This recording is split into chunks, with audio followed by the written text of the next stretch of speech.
The darkness continues.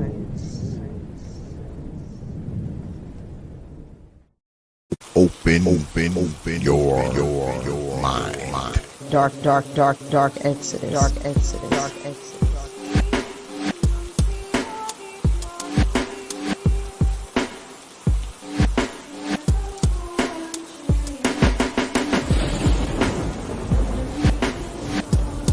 The protest. Dark exodus.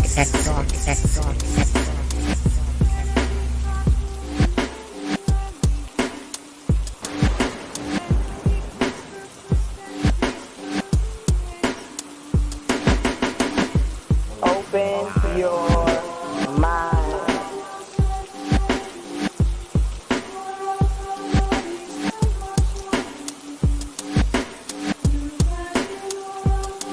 You know.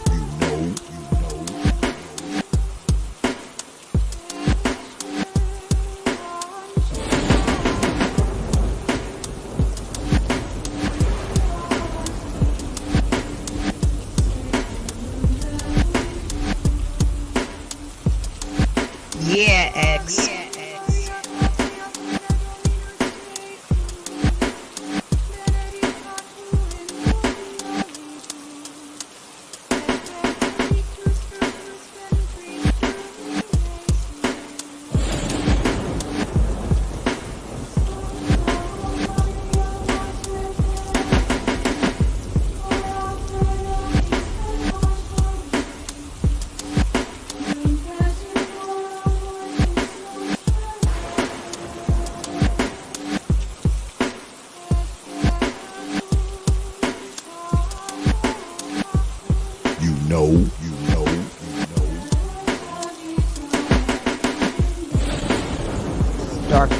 Dark exodus. You understand?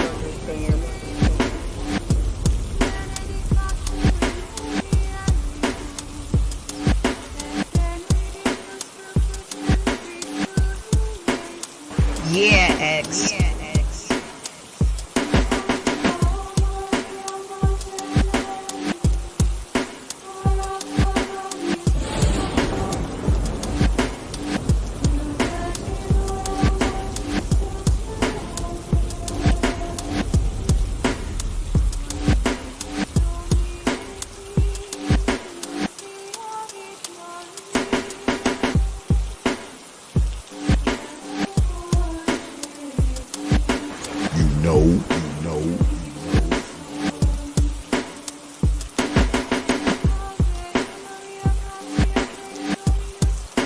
You understand?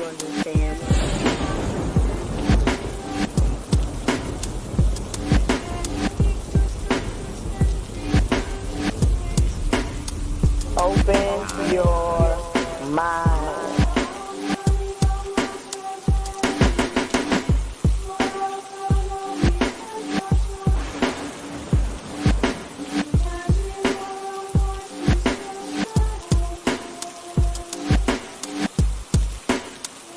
Dark X.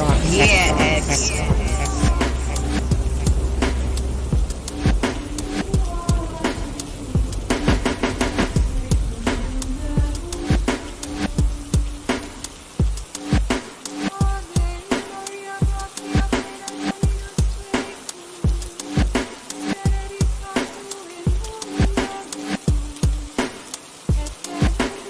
You know.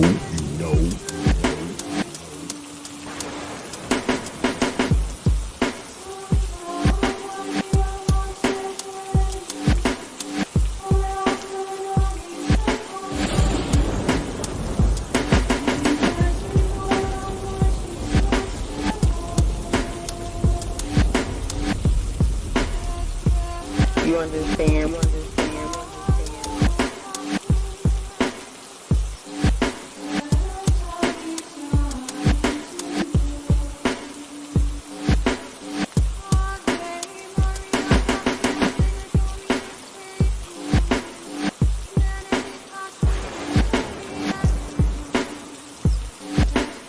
Yeah, X.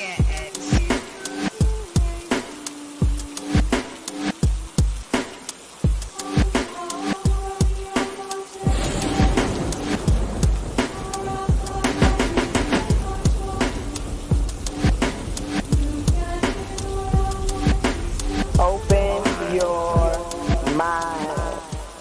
Dark Exodus.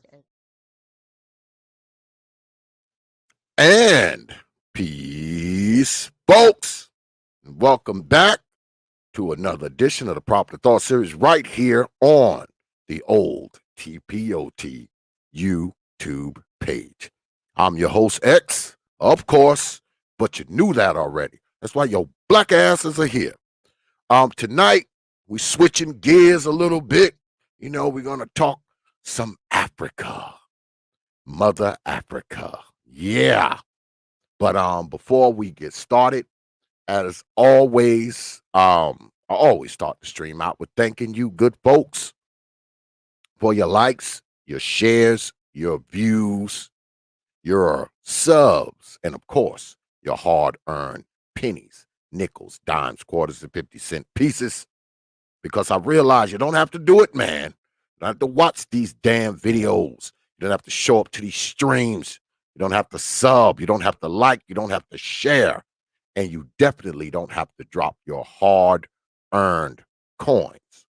But you good folks choose to do so, man. Night after night, week after week, you're here.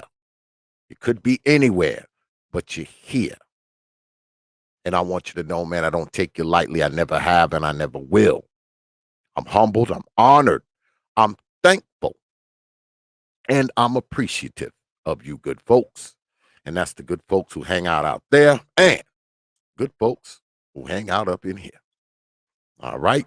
I thank you on this night before you give thanks to whatever you're giving thanks to. If you're like me and you have people around you who like to celebrate Thanksgiving, you got all kinds of people at your house right now, running around, keeping noise. But see me, it's quiet in here because I told them I need quiet for my stream. You can get loud and act a fool afterwards, but I don't want the background noise in my stream. Thank you very much, little Negroes. But yeah, if you're like me, you got people, you know, walking around in your house, people who don't live there. People who do not live there are there. But yeah, tonight we're going to be talking about, y'all can see the title, When the Ship Sails to Africa. And we're going to get into quite a few things tonight. The Hood Conservative is going to be here tonight. And my brother Supreme will be here as well. Brother Chaotic Truth, he hit me up about 2 hours ago and was like, oh, X, I can't make it. That's the second time that dude done stood me up. All right. So after the stream, I need y'all to go to his channel and say, look here, man, you don't do that shit to X. You understand me? Next time you say you're going to bring your ass up there, bring your black ass there. I want y'all to go to his channel. Say, look, man, you don't do that shit to X. You understand? But yeah, we're going to get into it, man. I believe I see my brother Supreme down there already. I don't see the Hood Conservative, though. Don't you stand me up, Hood Conservative. I'll send my folks to your channel, and they will haunt your old black-ass mama in her dreams. But yeah, tonight, we're talking about Mother Africa. Let me bring in my boy, without further delay, the one and only SKC. What's good with it, Brother Supreme? And what's going on, X? You doing all right? Yeah, man, you know, just had to keep everybody quiet, you know, because there's a lot of people in the house tonight, some who don't live here. Well, welcome to my world. Oh, man, I was like, Yeah. keep quiet, goddamn. I got a stream going on, goddamn it. Talk Yeah. quiet voice. But Yeah, you go get set up in the library and let everybody else have their way throughout the place. But yeah, that's kind of what I got going on. I'm like, as long as y'all keep that out there, just keep it down, and all that. And the kids, they trying to get me to light some damn fireworks tonight. I'm like, no, you gotta tomorrow. wait. You gotta wait. Tomorrow I will do it. Because they know I got them. They know, I got, tons of them. They know. So they know they here. So, it's a firework. Hell no. Tomorrow. Tomorrow, sir. All right. All right. Now get out of here. But yeah, I want to talk about this tonight because you and I were talking about this earlier in the week. And I also want to superimpose ships sailing to Africa because we always got people always talking about, oh, we're gonna go move to Africa, and we're gonna migrate there, and we're gonna colonize there, and we're gonna do all this nonsense. But I don't even know what the stats are of Black people actually going to Africa, but I assume they're very, very low, especially when you're talking about going to live. Yeah, I don't have those numbers. I know that's more or less on the Black Power Ngawa part. I'm pretty sure maybe OG Speed, maybe he knows something about that. I think there's like some different groups. Maybe O'Shea will know some stuff about that, but yeah, I've never really peered into those numbers. I know this conversation. I have to blame. I have to blame two people. Mm. I have to blame Hood Conservative, Mm-hmm. and I also have to blame Trade and MBD. Okay. And the reason why is because they start well.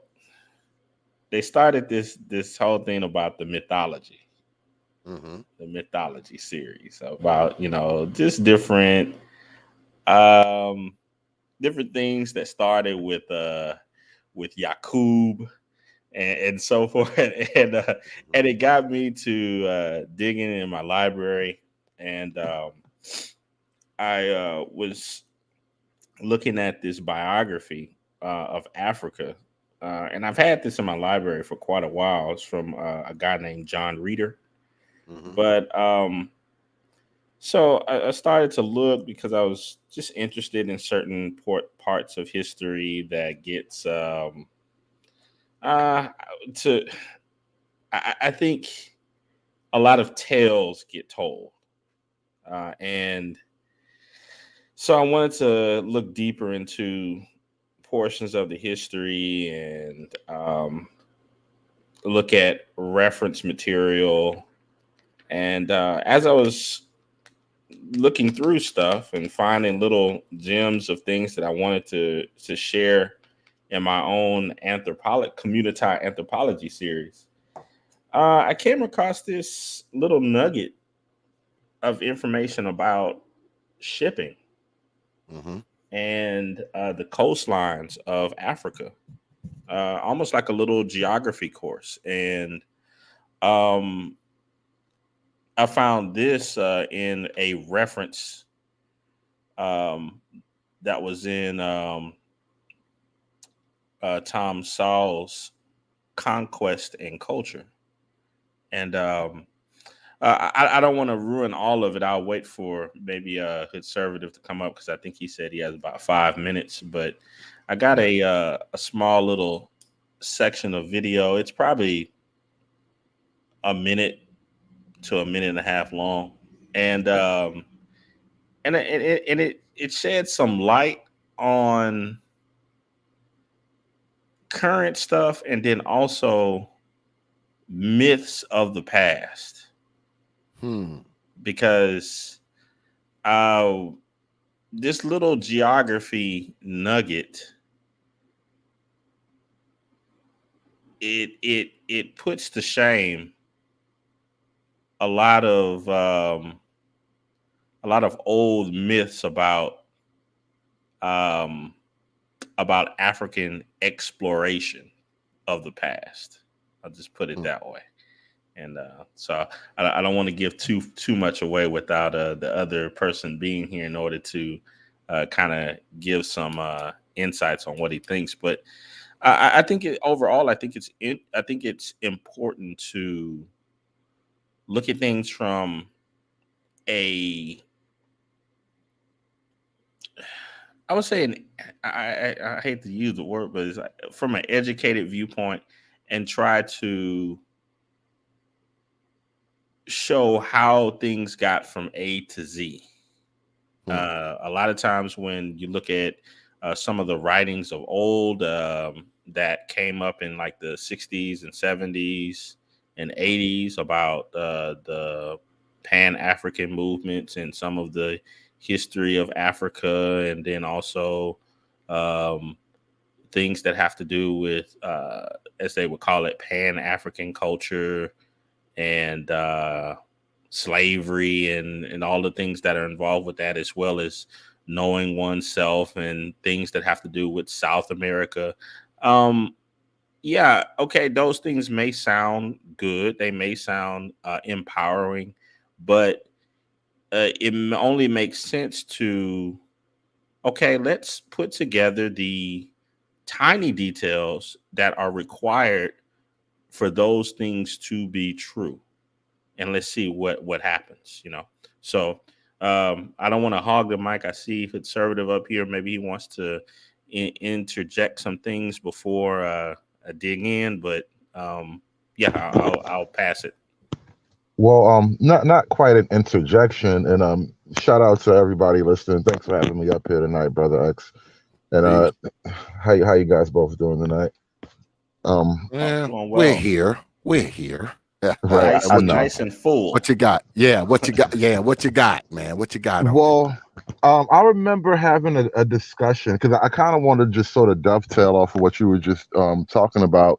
But I was having a discussion, and I think I was on Fantastic's panel, and it was a guy by the name of Top Cats, I believe, and he was kind of heavy into that whole Indians are really black people, so we weren't really all brought over here on the slave ships in the transatlantic trade. And I was kind of disagreeing with him, respectfully. We were having a very solid discussion, I would say. And one of the questions I posed to him in regards to those secondary realities that have to go into having a global navigation, how would you call it? A maritime civilization? Yes. Meaning your civilization is practically expert, or for their time period at least, expert at navigating not only lakes and rivers and fjords and whatnot, but actual a blue water navy, as we call it in the modern era. Right. And that means you have to have a lot of civilizational checkpoints that you already come across.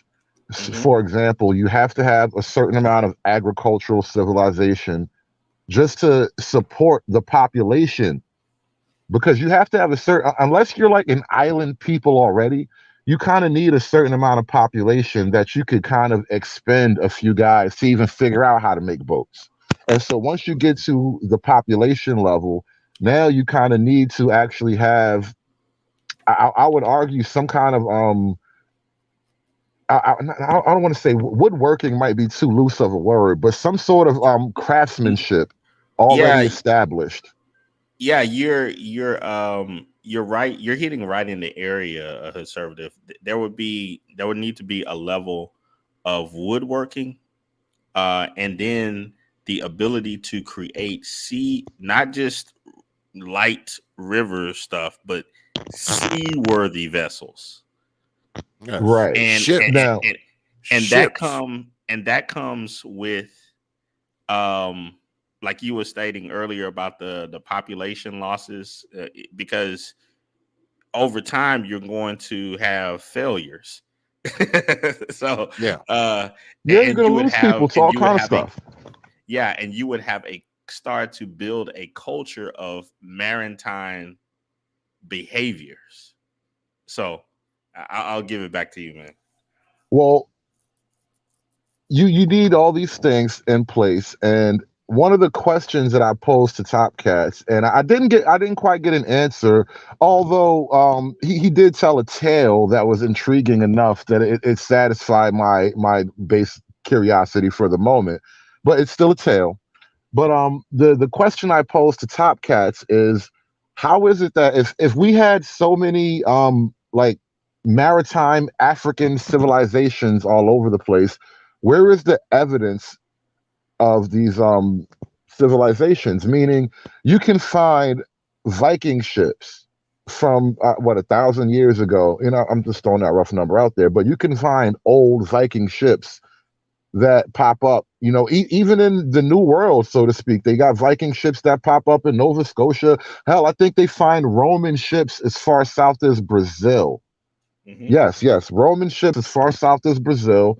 And you can find, I think, even the Egyptians, to speak for the African continent, but it's not quite Black Africa per se. The Egyptians have boats that are seaworthy vessels that are very old as far as like ancient Egyptian culture. But the idea that West Africa or anywhere from, you know, sub-Saharan Africa has this technology that we've like found an evidence for, like it's just not there. And I asked him for that, and we still don't have evidence for that per se. And so until we can find evidence of an actual maritime African culture, and I mean like a blue water navy African culture, like think about it right now. You do you know most in most of the coastline around Africa, they barely use the beaches. Well, that is the part that I wanted to talk about because Yeah, that is very, very important. yeah. That is one of the things that kind of sparked off, this stream. Because Brother Supreme, we were talking about it a few days ago, and he said he wanted to get into it. So let's go. All right. I tell you what, X, let me go ahead and share my screen. Got it. And I didn't want to just come on and do a bunch of reading, so I found the excerpt from the book, and so I'll just share that section of it. Let's see here.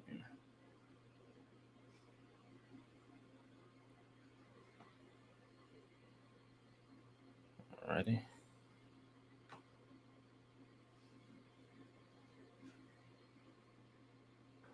One of the remarkable facts about the African continent is that, despite being much larger than the continent of Europe, its coastline is shorter than the European coastline. Indeed, shorter than the coastline of any other continent, even though Africa is second only to Asia in size. This anomaly reflects Africa's lack of the numerous coastal indentations which form natural harbors in Europe, providing places where ships can dock, sheltered from the rough waters of the open seas, thereby enabling European countries to become maritime nations early in their history. In addition to a dearth of harbors, parts of sub-Saharan Africa have shallow coastal waters, so that maritime trade has often had to be conducted by the costly method of having ships anchor offshore, with their cargoes being unloaded onto smaller vessels which could then make their way to land through these shallow waters. Okay. So just going through that section there. First, Africa does not have a lot of natural harbors. When they mean natural harbors, that means places where medium to large ships can actually meet land. Uh, by comparison, and I wish I could, let me just show that as well, because a lot of people think, well, some people may imagine that, oh, Africa is really, really huge. So, of course, it has a lot of coastland. And no, actually, it does not. I'll share my screen again to show that really quickly.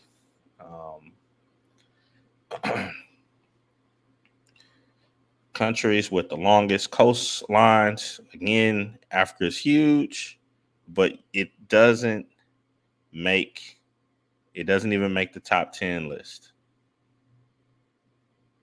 So people can see. And you can look into this on your own.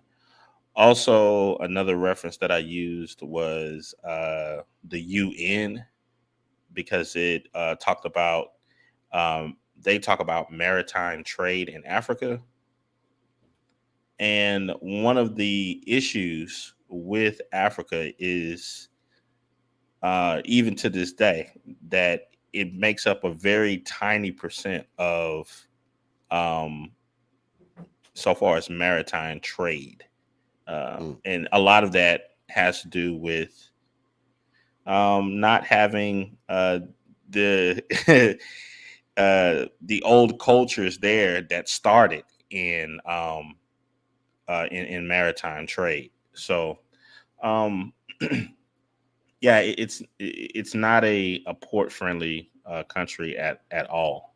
It has a Is lot it of is it because it has a lot of like rocky outcrops, or is it because the shallows is very shallow? I mean, what? both. Okay. One thing that people may remember is that if you've, and I hate to use movies, but um, if you've ever seen like an old movie about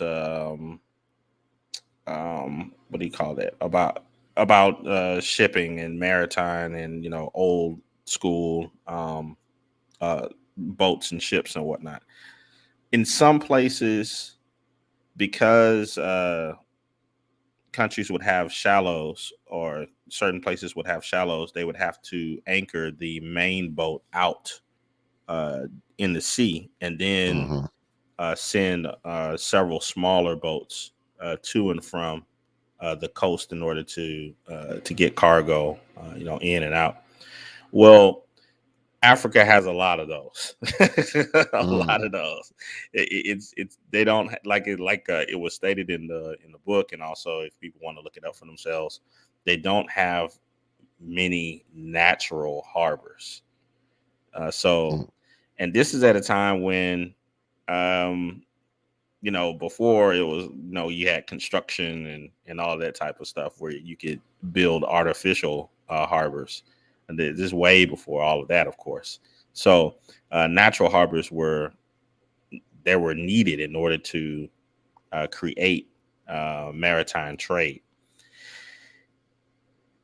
One of If the other things that's kind of left out, I think, in this conversation, or these types of conversations, is the fact that trade doesn't just involve goods and people. It involves ideas and Mhm. inspiration.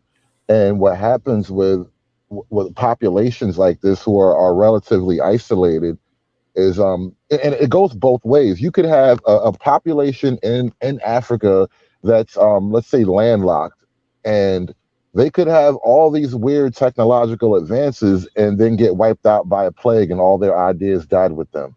And then on the other hand, you can have these countries who live, let's say, even on the coast of Africa, but they never actually managed to venture out into the sea. And so they're only really able to do whatever it is they can imagine sitting there living on the coast, and they never get exposed to these other ideas that traders from distant faraway lands will expose you to.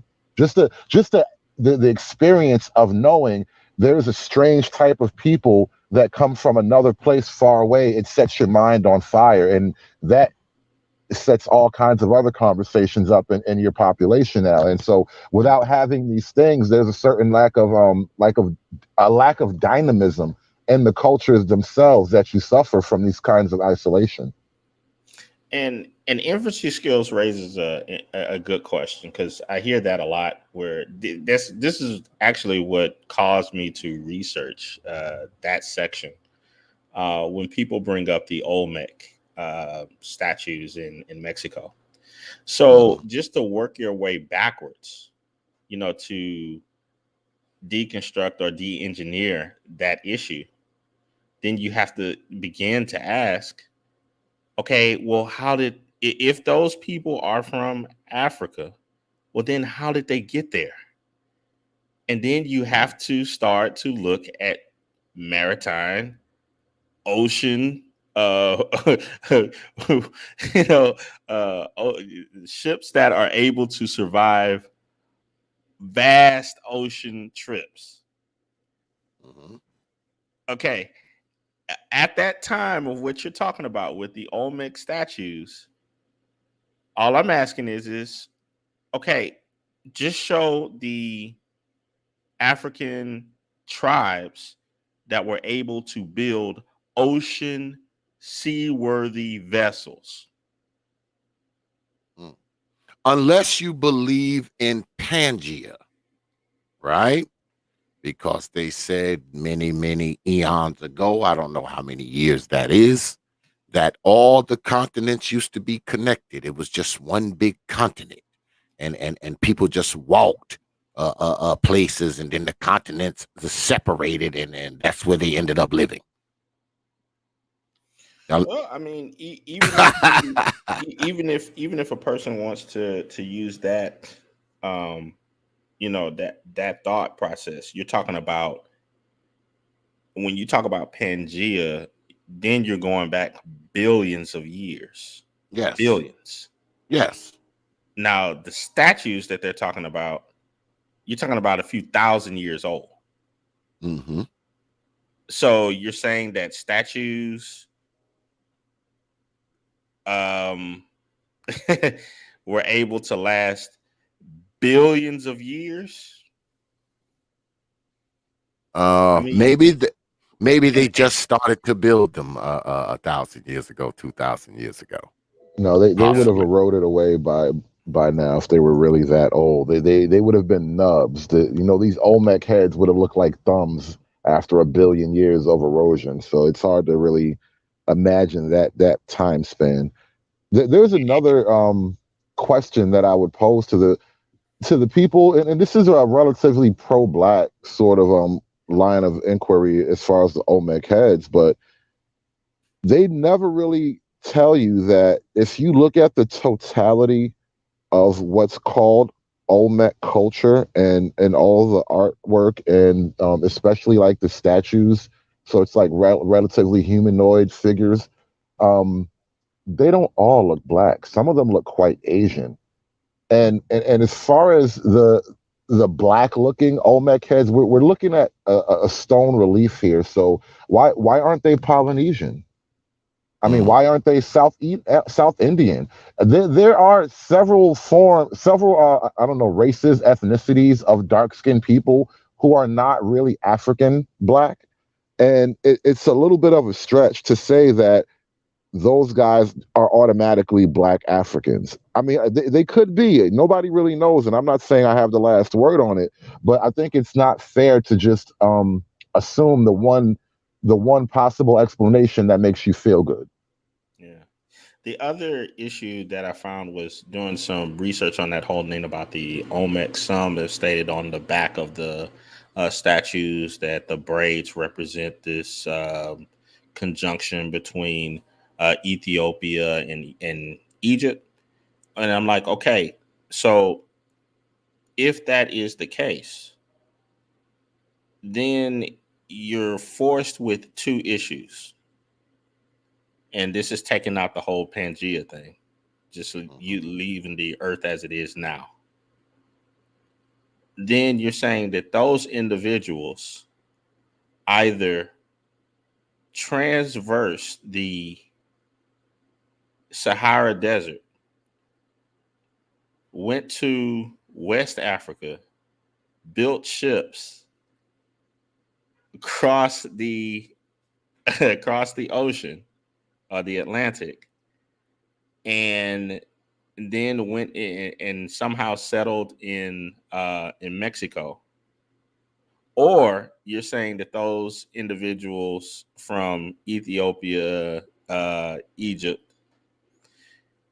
built a seaworthy vessel that entered into the Red Sea, went through the Indian Ocean, sail past India, China, all of the small islands within the Philippines and so forth, and and went through the depths of the long way around through the Pacific and hit Mexico from that side. I just don't see the I'm just like, okay, so let's deconstruct that from A to Z. Just show the technology of the people doing it. There should be some remaining ships or vessels or a culture that survived that understood how to transverse the seas, the deep seas. Yeah. And some And old and hammers and old and it just nails and doesn't make whatnot. sense, because when you have I believe that was like the Portuguese in the early 1400s come to the top part of Africa. Okay, all those people had no idea of how to go deep sea. There was no structure or no culture around building ships. So, is it a chance that these people were already there? Is that a possibility that they were already there? Well, I don't know. I'm not going into coming up with another theory behind that. I'll leave that to conservative. But the story that's told right now by some,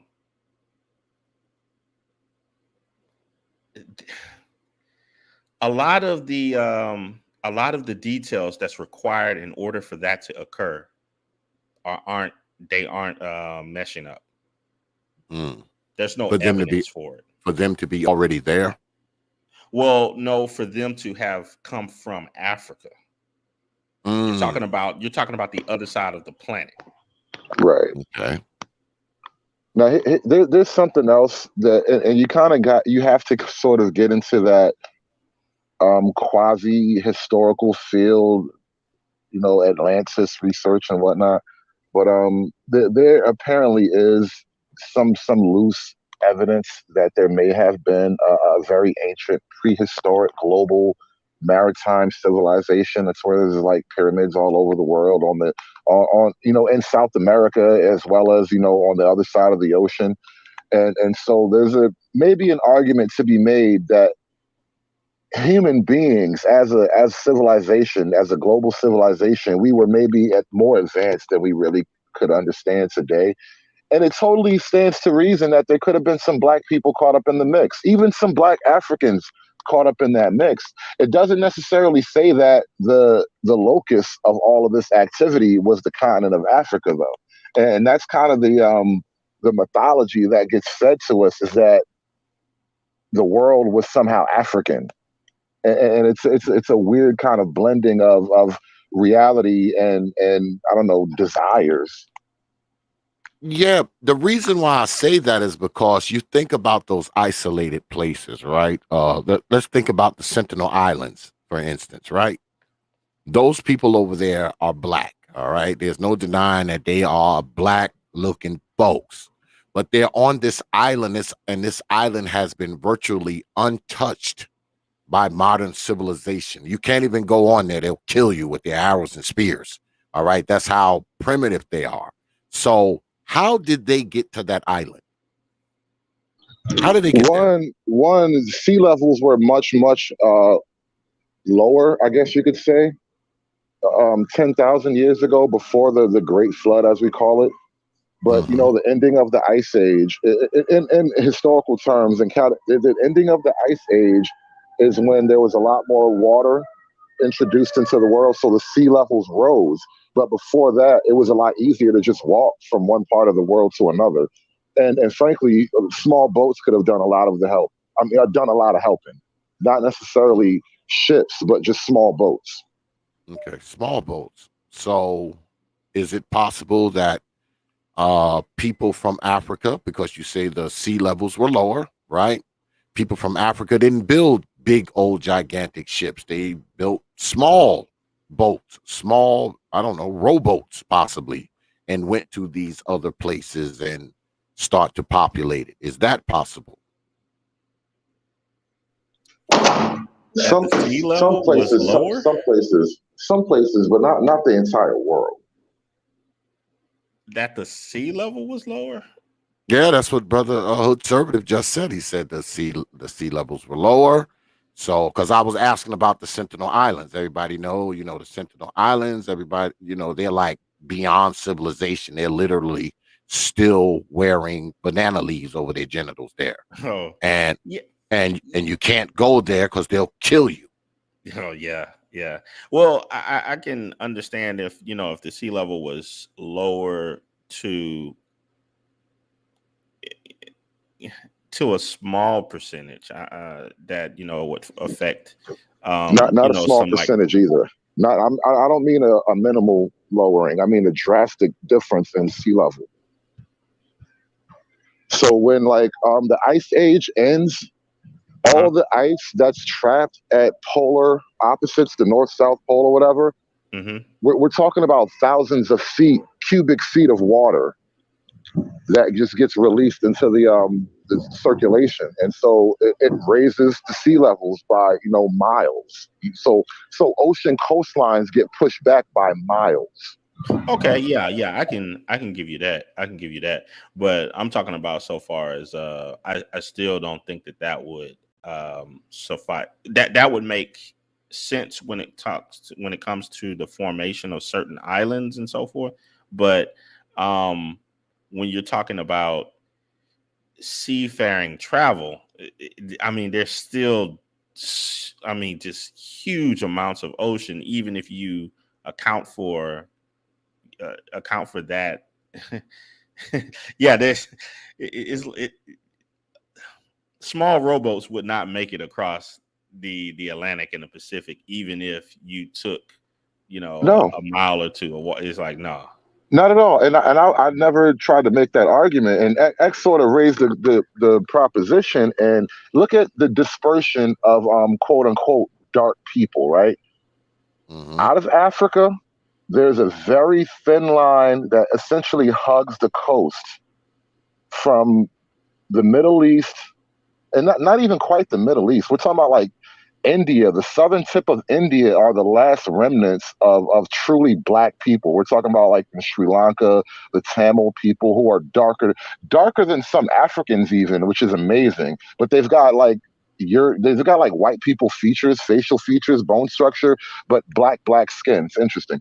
But you got really dark people there, and if you go to like the populations, like you were talking about the Sentinel Islands and populations in like Papua New Guinea, these southern Pacific Islanders, they're very they obviously have some African DNA, some Negroid DNA, but obviously there's a little bit of mixture of other populations. They don't look like pure African all the time, but they're obviously like they're not Caucasian, and so you can see a certain dispersal of black people, but it's all to the east of Africa. No, it's not across the water in the Atlantic Ocean, so it's a different ball game when it comes to crossing that Atlantic.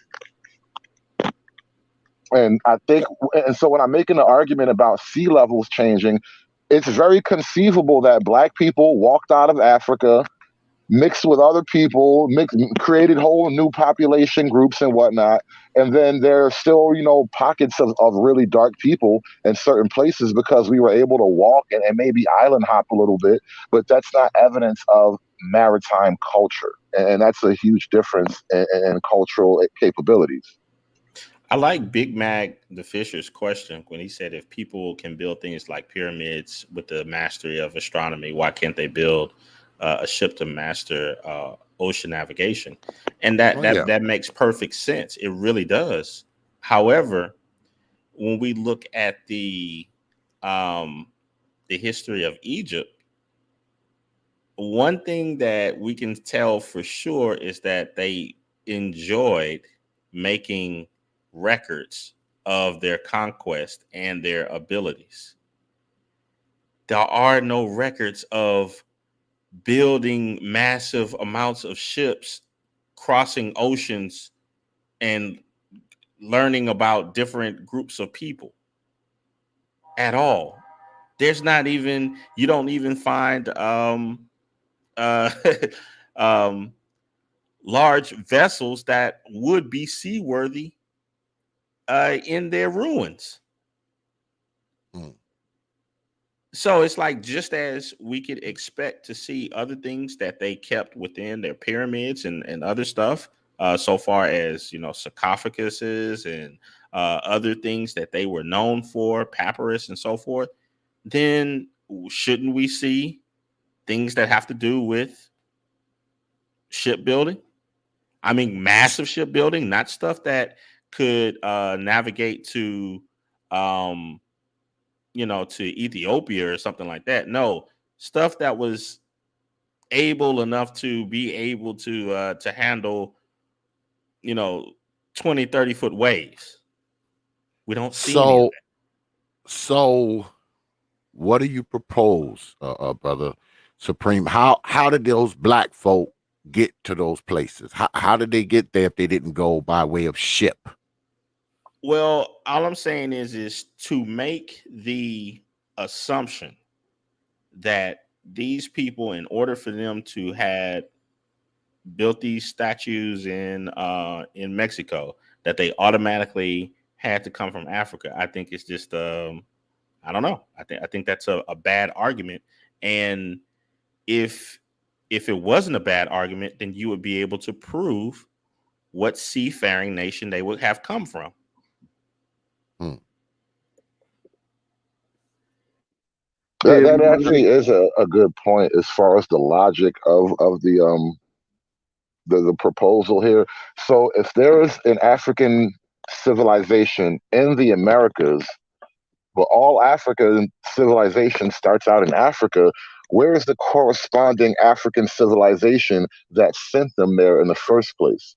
And now we get to the part of the story where I told you I was having a conversation with a guy called Top Cats, and he did tell me a tale of Mansa Musa, and I'm not sure if it was Mansa Musa's father or if it was a son of Mansa Musa, but somewhere in that dynasty, apparently there's a tale, just a tale, that they sent a bunch of ships out onto the ocean, and that's the tale. So maybe they wound up in the Americas. Who knows? But it's a tale. So I'm just sort of putting that out there as a little bit of historical mythology. It's not totally proven. You know, So another so he's thing. saying Mansa Musa was responsible for that, or Mansa Musa's father was responsible for that. One possible explanation is it came from the Musa dynasty. I guess is an appropriate way to describe that. You know, Okay. another thing about that is interesting when you think about maritime trade and travel. Conservative, you brought up how you would need to have a civilization and then some culture around that lifestyle, just like you have sailors and, you know, explorers and fishermen, all that type of stuff. Because over as they explored and found out about different voyages and so forth, there are problems that happen at sea with people: seasickness, scurvy, the huge storms, all of that stuff. How were these people that they're stating that came from Ethiopia, Egypt? Where's the information about them curtailing any of that stuff? Well, Because from the medicine that we have seen in ancient Egypt, the stuff that they were coming up with would have killed somebody on a sea voyage. Putting manure into an open wound and having a priest pray over it at sea, you're dead. Yeah.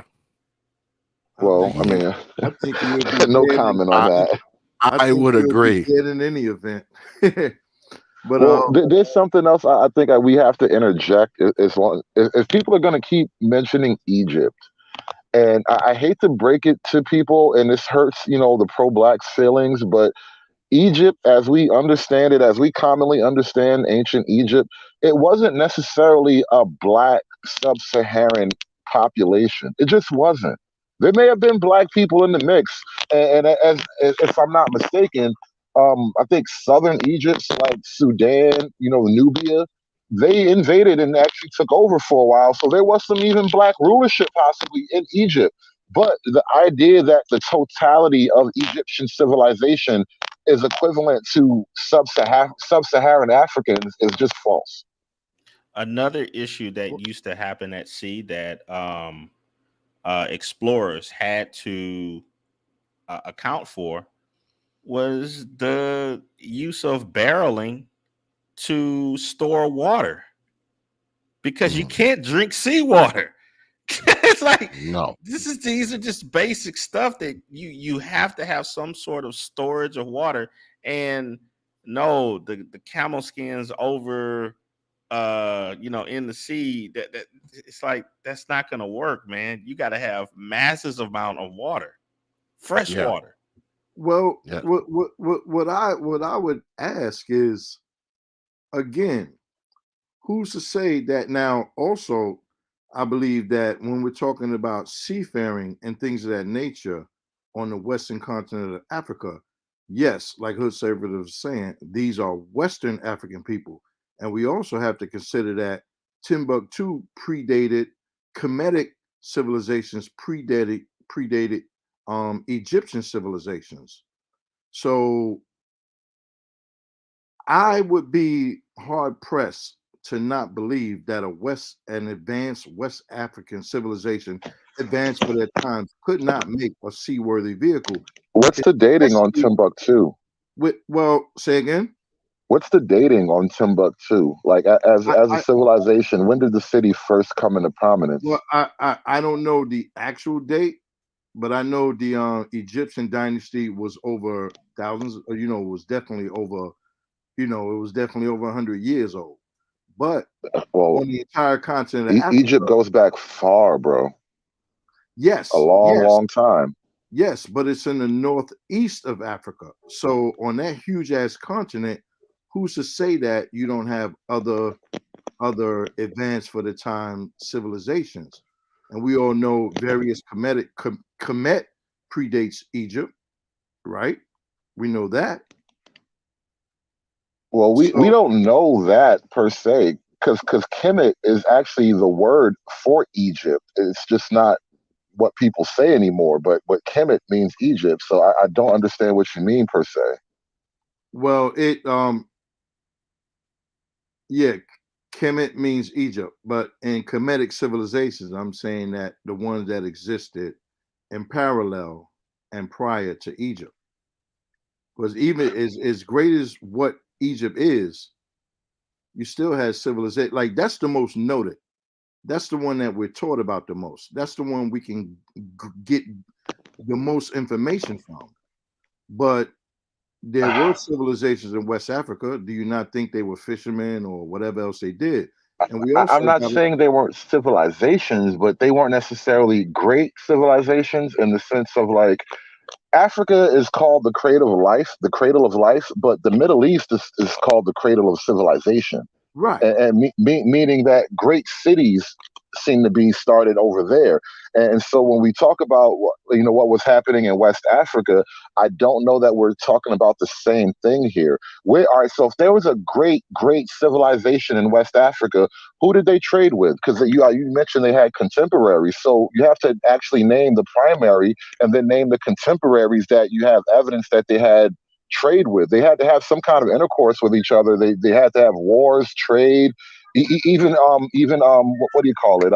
Mythological exchanges going on. So if they were close enough, that means either my gods replace your gods, or our gods some kind of merge together to form a weird new quasi pantheon made of both cultures. Like that tends to be the history of warring peoples or neighboring peoples. So you kind of have to fill in the gaps for me as far as this narrative is concerned.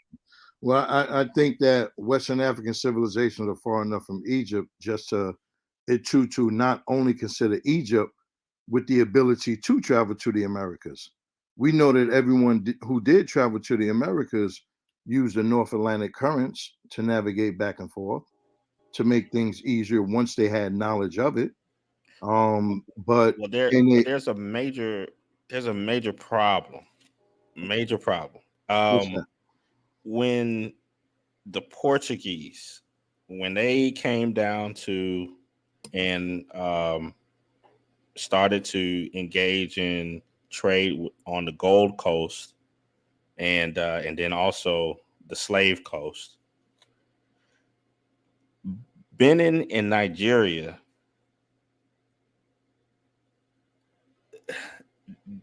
they were trading, they were using the Portuguese as a maritime middleman to trade slaves and gold.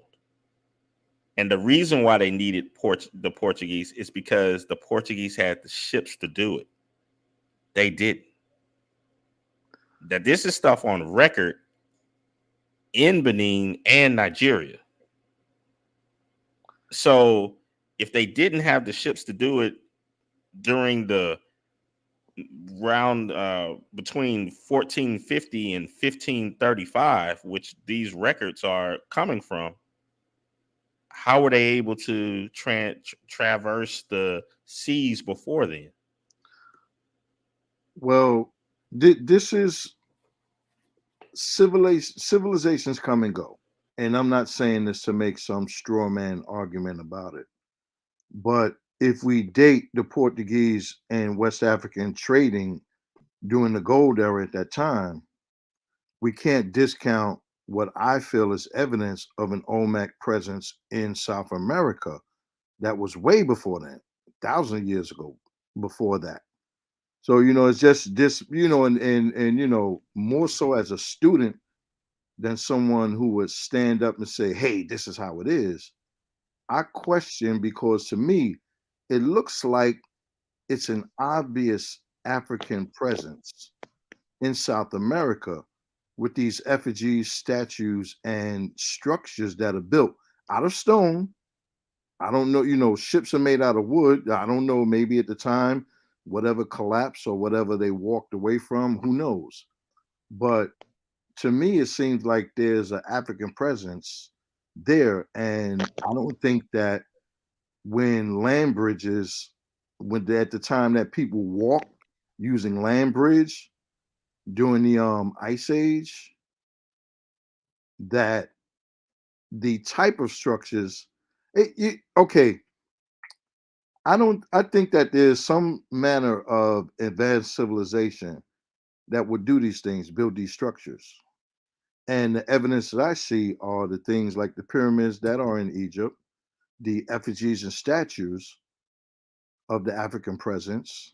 Like, how else would they get there except for someone being there and building it there? I'm not saying this was a regular, you know, A 838 Airbus that went back and forth. I'm not saying that. But I would also point to a less advanced civilization holding a newcomer or an incorporating civilization and godlike status. Like all of South America still worships the white man and they were conquerors. Many Well, people that still have a white Jesus. So, I like that's me, more of a student as I opposed was to going saying, to ask you about that specifically, and you seem to know. And I'm sorry to cut you off, but I really did want to jump in before you went too far past this point. The South American mythology, right? Their actual, like, their origin stories. It's very true that they essentially worship the white man. It's a crude telling of the story, but it fits. And the question I would have is, if there was this, If you I'm could sorry, share my screen, X. if there was this prominent African civilization, why don't they remember us? They remembered the white man. So what do we have here? once the European went all around the world, the first thing they did was destroy the cultures that they overtook. The same way they shot the faces off of sphinxes, the same way destroyed buildings and structures, the same way Nazis burned books, the same way, who was it, the Greek or the Romans, when they went into Egypt to conquer the Romans, how they burned libraries. And the Greek and the Romans went to Egypt, I think 2 or 3 times to rebuild their wealth of knowledge.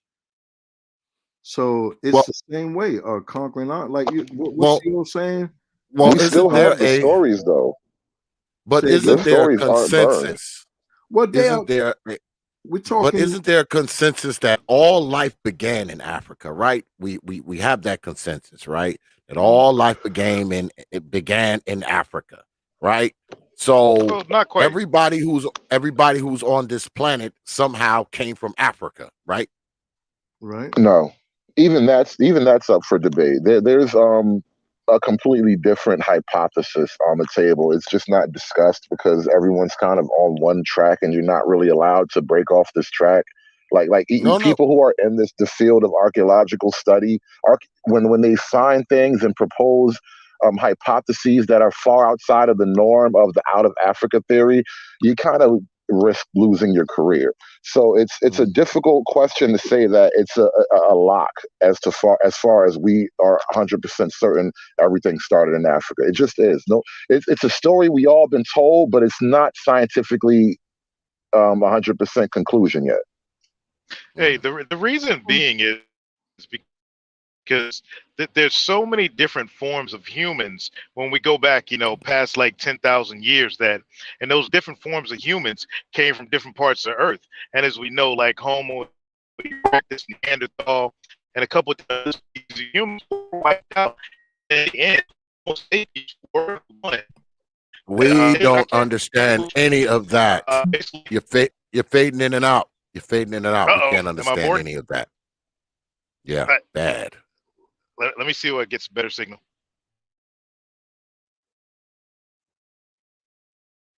By the kitchen All right. window. All right. So go ahead, Brotherhood Conservative. Go ahead and tell us this other theory, because I said that all life began in Africa. At least that's been the general consensus. But you said there's another theory. So please, sir, pull the trigger. Well, some initial forms of human beings, yes, did come from Africa and spread out, but apparently that there are other humanoid types that sprouted out from different regions. So we've got like Cro-Magnon and then Denisovan and then Neanderthal and Homo florensis, the Hobbit. So there's all these different, yes, hobbits are real apparently, but there's all these different types of human species that have been placed in the archaeological record. And the argument is that modern humans are essentially different variations and different mixtures of these ancient human species. So it's not just so much that humans 100% started in Africa. It's like we kind of all came together and wove this tapestry of humanity together over time. Well, I would ask this question. I consider us, we're primates. So if we had all of these branches that came together, where's the origin of, like, for instance, we cannot mate with a chimp. They're like 99 or 98% of our bonobos. We can't mate with a bonobo, but they're Has like anyone tried? 99% of our DNA. So and I'm not being a dick about that, but seriously, has anyone ever tried? Because do we know that for certain? Because people are doing all kind of weird things with medicine these days. How do we really know that? Actually, remember that we do know that conservative. The a lot of the stuff when it comes to genetics has been figured out since we have the Human Genome Project. Yes. But a lot of us are still using information that comes from the 70s, 80s, and 90s concerning DNA. Our DNA code is quite different from primates. It's Well, that's fine. significantly different. You Yeah. know what? And I don't subscribe to the out of ape theory either. I just don't necessarily believe we came from monkeys. It's a nice story, but No, that's it. Cool story, bro. I don't think we came from monkeys. I think that we have common ancestors somewhere along the line. I do believe that. I believe that we are an evolutionary marvel guided by something. I'm not a religious person, but I do believe in a higher power. So whatever it is, mathematics, spiritual, whatever people want to call it, I don't get into the debate about it. It's a personal thing. But I do believe that we come from common, everything living started out from some spark of a living thing, and like we are just a mastered element of evolution. This is what I think. And I think that we do have somewhere way back, we have a common ancestor because Yeah, well, our DNA is relatively close to theirs. We share like what 97%, yeah, something like right, it's that. right. It's the same. Nah, Relatively close. it's not that close anymore.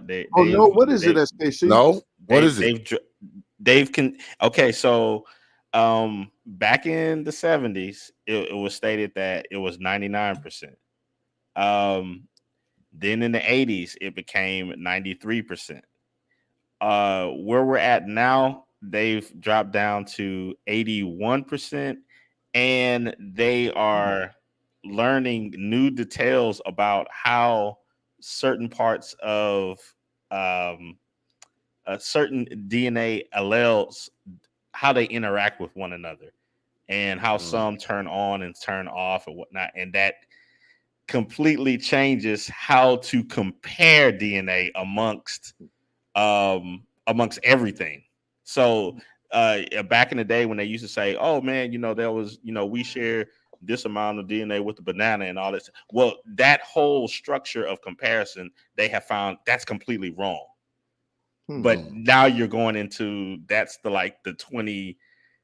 2020s of when you go look up the Human Genome Project. So a lot of those things aren't in printed books, but you can find the papers, and if you go to the site, it'll show you, we're reworking stuff.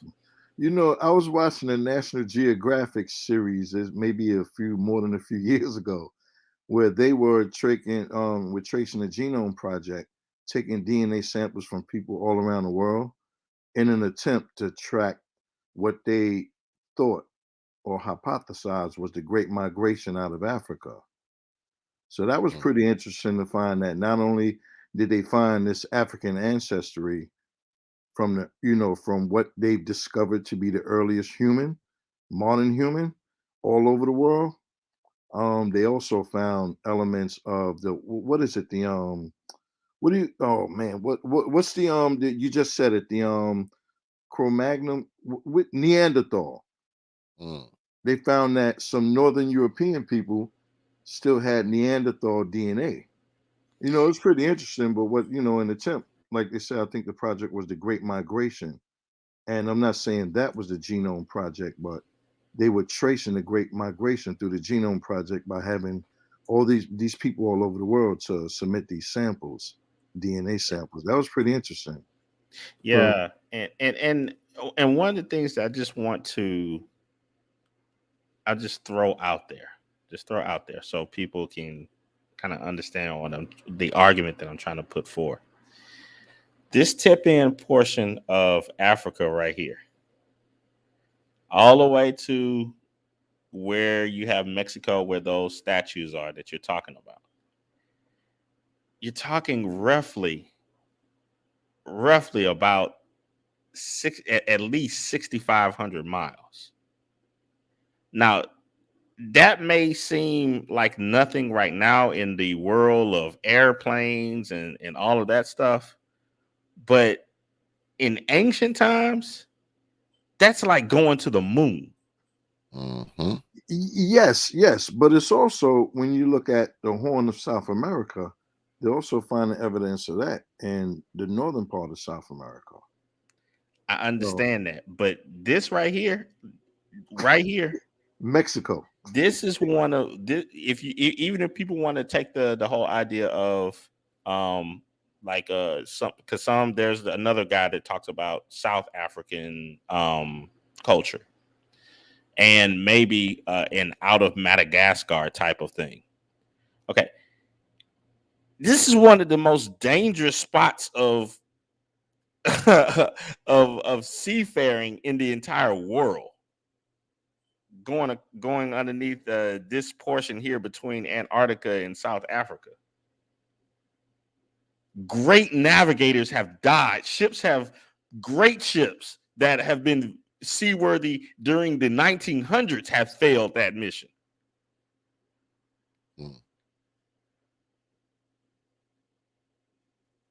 Right. So is it possible? Is it possible? I know this is a long shot, but maybe they traveled north first, okay? Instead of going, west, towards South America or possibly North America. Is it possible that they traveled north through Africa and made their way to the other continent, which is closer, which they could have done with smaller boats, obviously. And when they got there, maybe they got there and then they were able to be on more seaworthy vessels, because it's a big difference between the traveling between Africa and Europe, right? So they could have used smaller vessels heading north to travel where? You're saying okay, so they didn't travel west. Yeah, so they traveled north. So let's say we're talking about Ethiopia, Egypt, and in Ethiopia, right? Okay, so where do you want me to go? North. Through the Mediterranean? Yes. Okay, so the Mediterranean to wait a minute.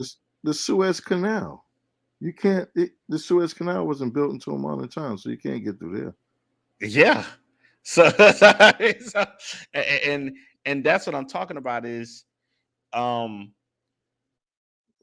those civilizations traded with each other with vessels, and we know that. That's on record, that they all traded back and forth for thousands of years. Or but again, which nations are you talking about? Well, the culture. Well, we know that Africans have been through Europe. They've been to Sicily.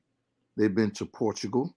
They've been, even what are those people from the thing 300 and those guys have been on boats for a long time.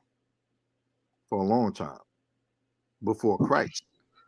Okay, and that's fine. That's fine. I'm cool with that argument. The only thing I would ask is okay, so just like when Hood Conservative said we can go up here to Greenland and to Canada and Iceland and so forth.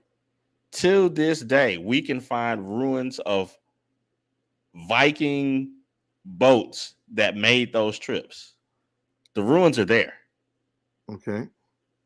Where are the ruins of all of these African boats, the styles that they made, if you go back to Norway to this day, you'll see a culture of seafaring people. Where is that in Africa? Good point. But how do we? Well, were others traveling? And I know people don't like to think about this, but are we sure?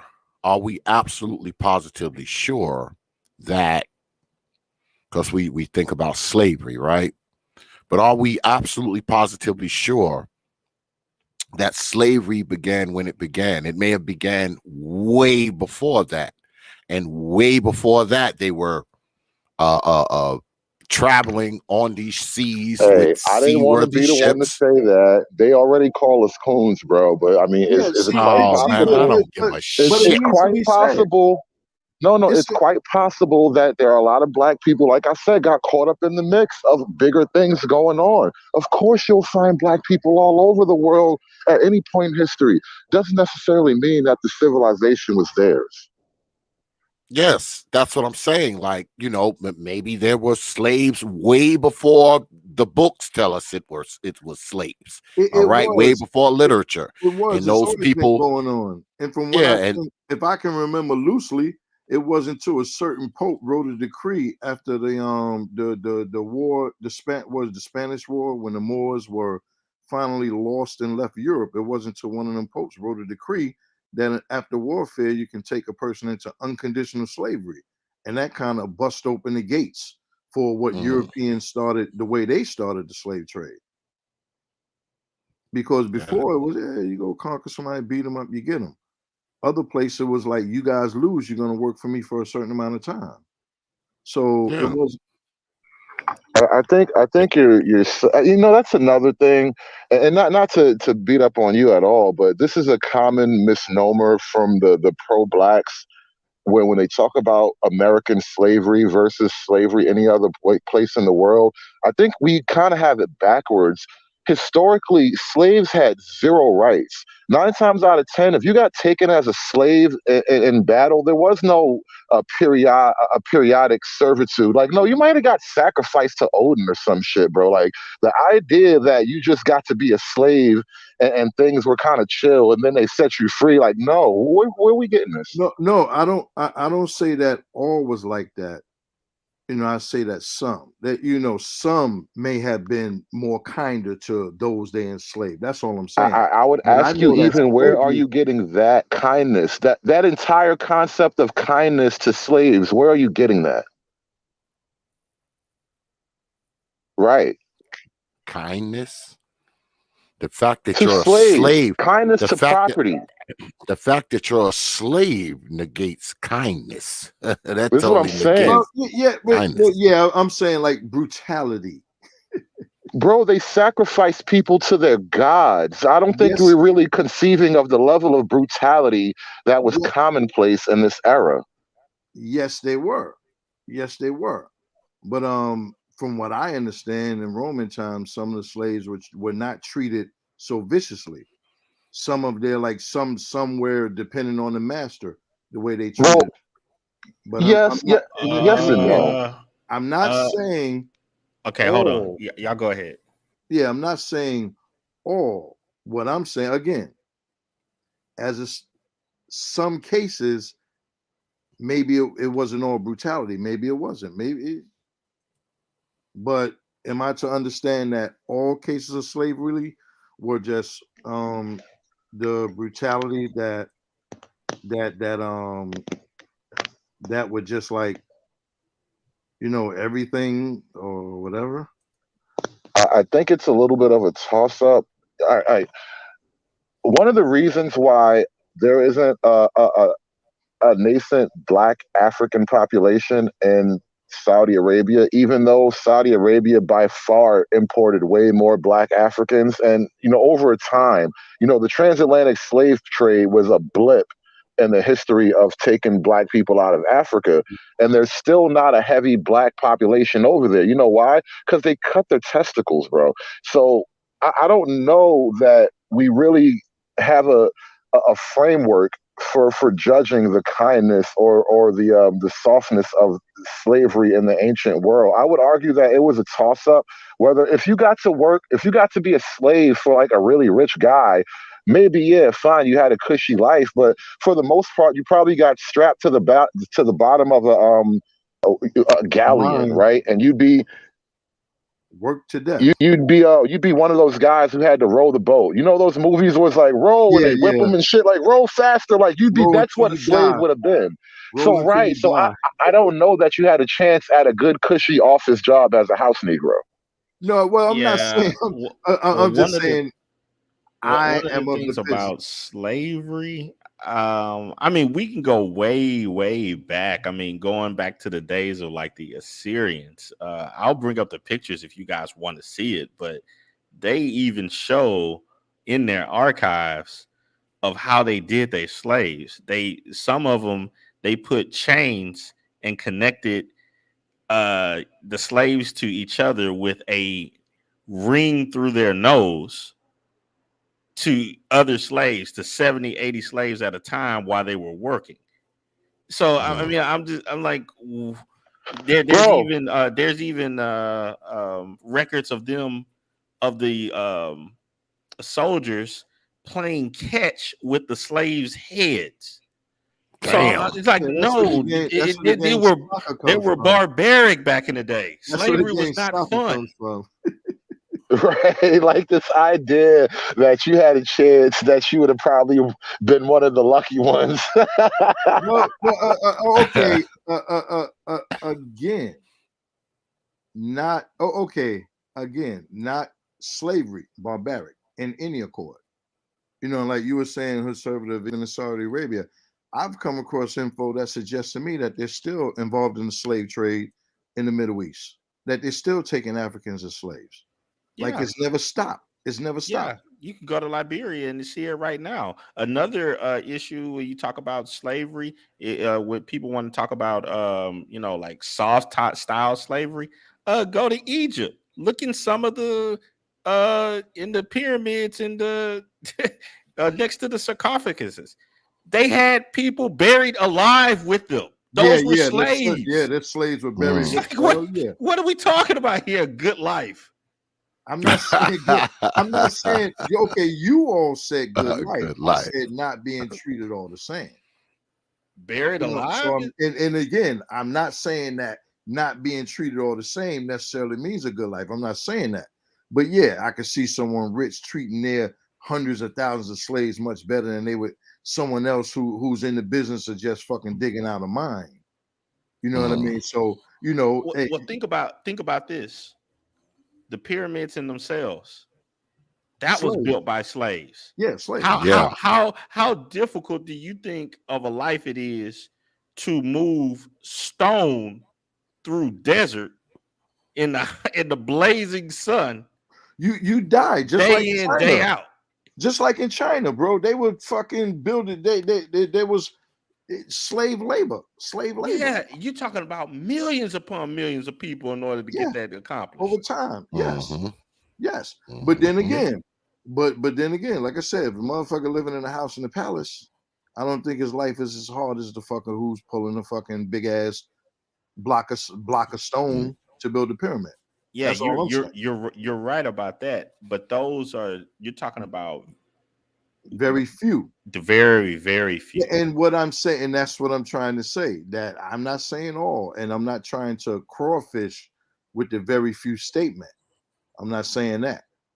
I'm saying slaves were taken for all types of fucking jobs, and the manner of the way the masters treated them, or any given project or whatever the fuck they was doing, whatever civilization it was. Yeah, of course, slaves been treated horrible. And I was saying, like, I saw these are current pictures. These people, I don't know, it was Saudi Arabia. They got black people chained upside down, shackled upside down, a half dozen people at a time. Today, Mm. Yeah, I mean,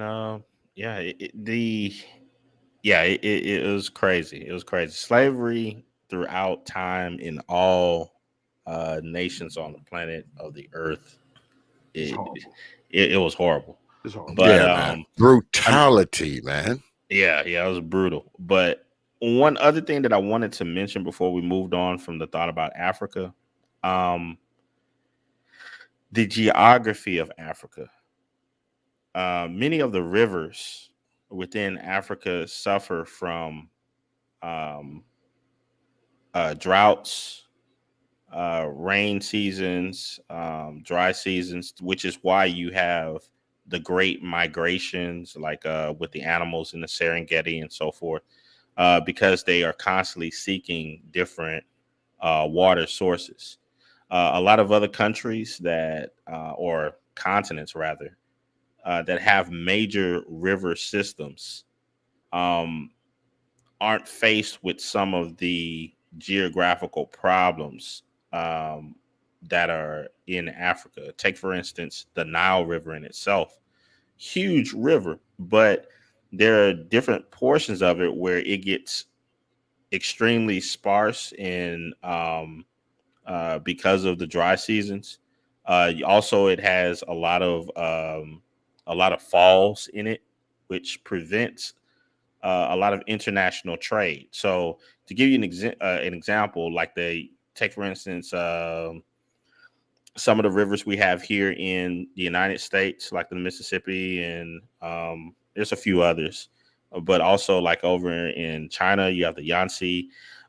You have aircraft carriers that can go in those rivers, but none of those can do that in Africa because of the structure of how those rivers um, uh, have a vacillation of water over time.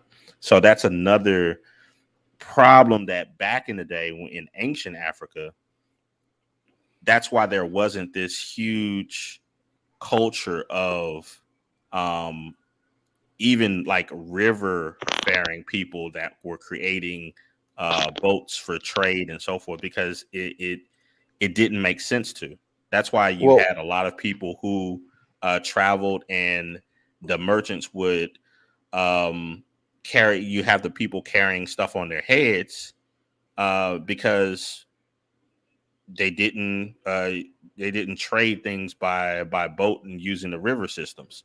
Another issue that they had was the TT fly, which killed a lot of the beast of burden that you could use to carry certain items for trade from place to place. So those were just things that inhibited these different tribes from interacting with each other and then building larger civilizations.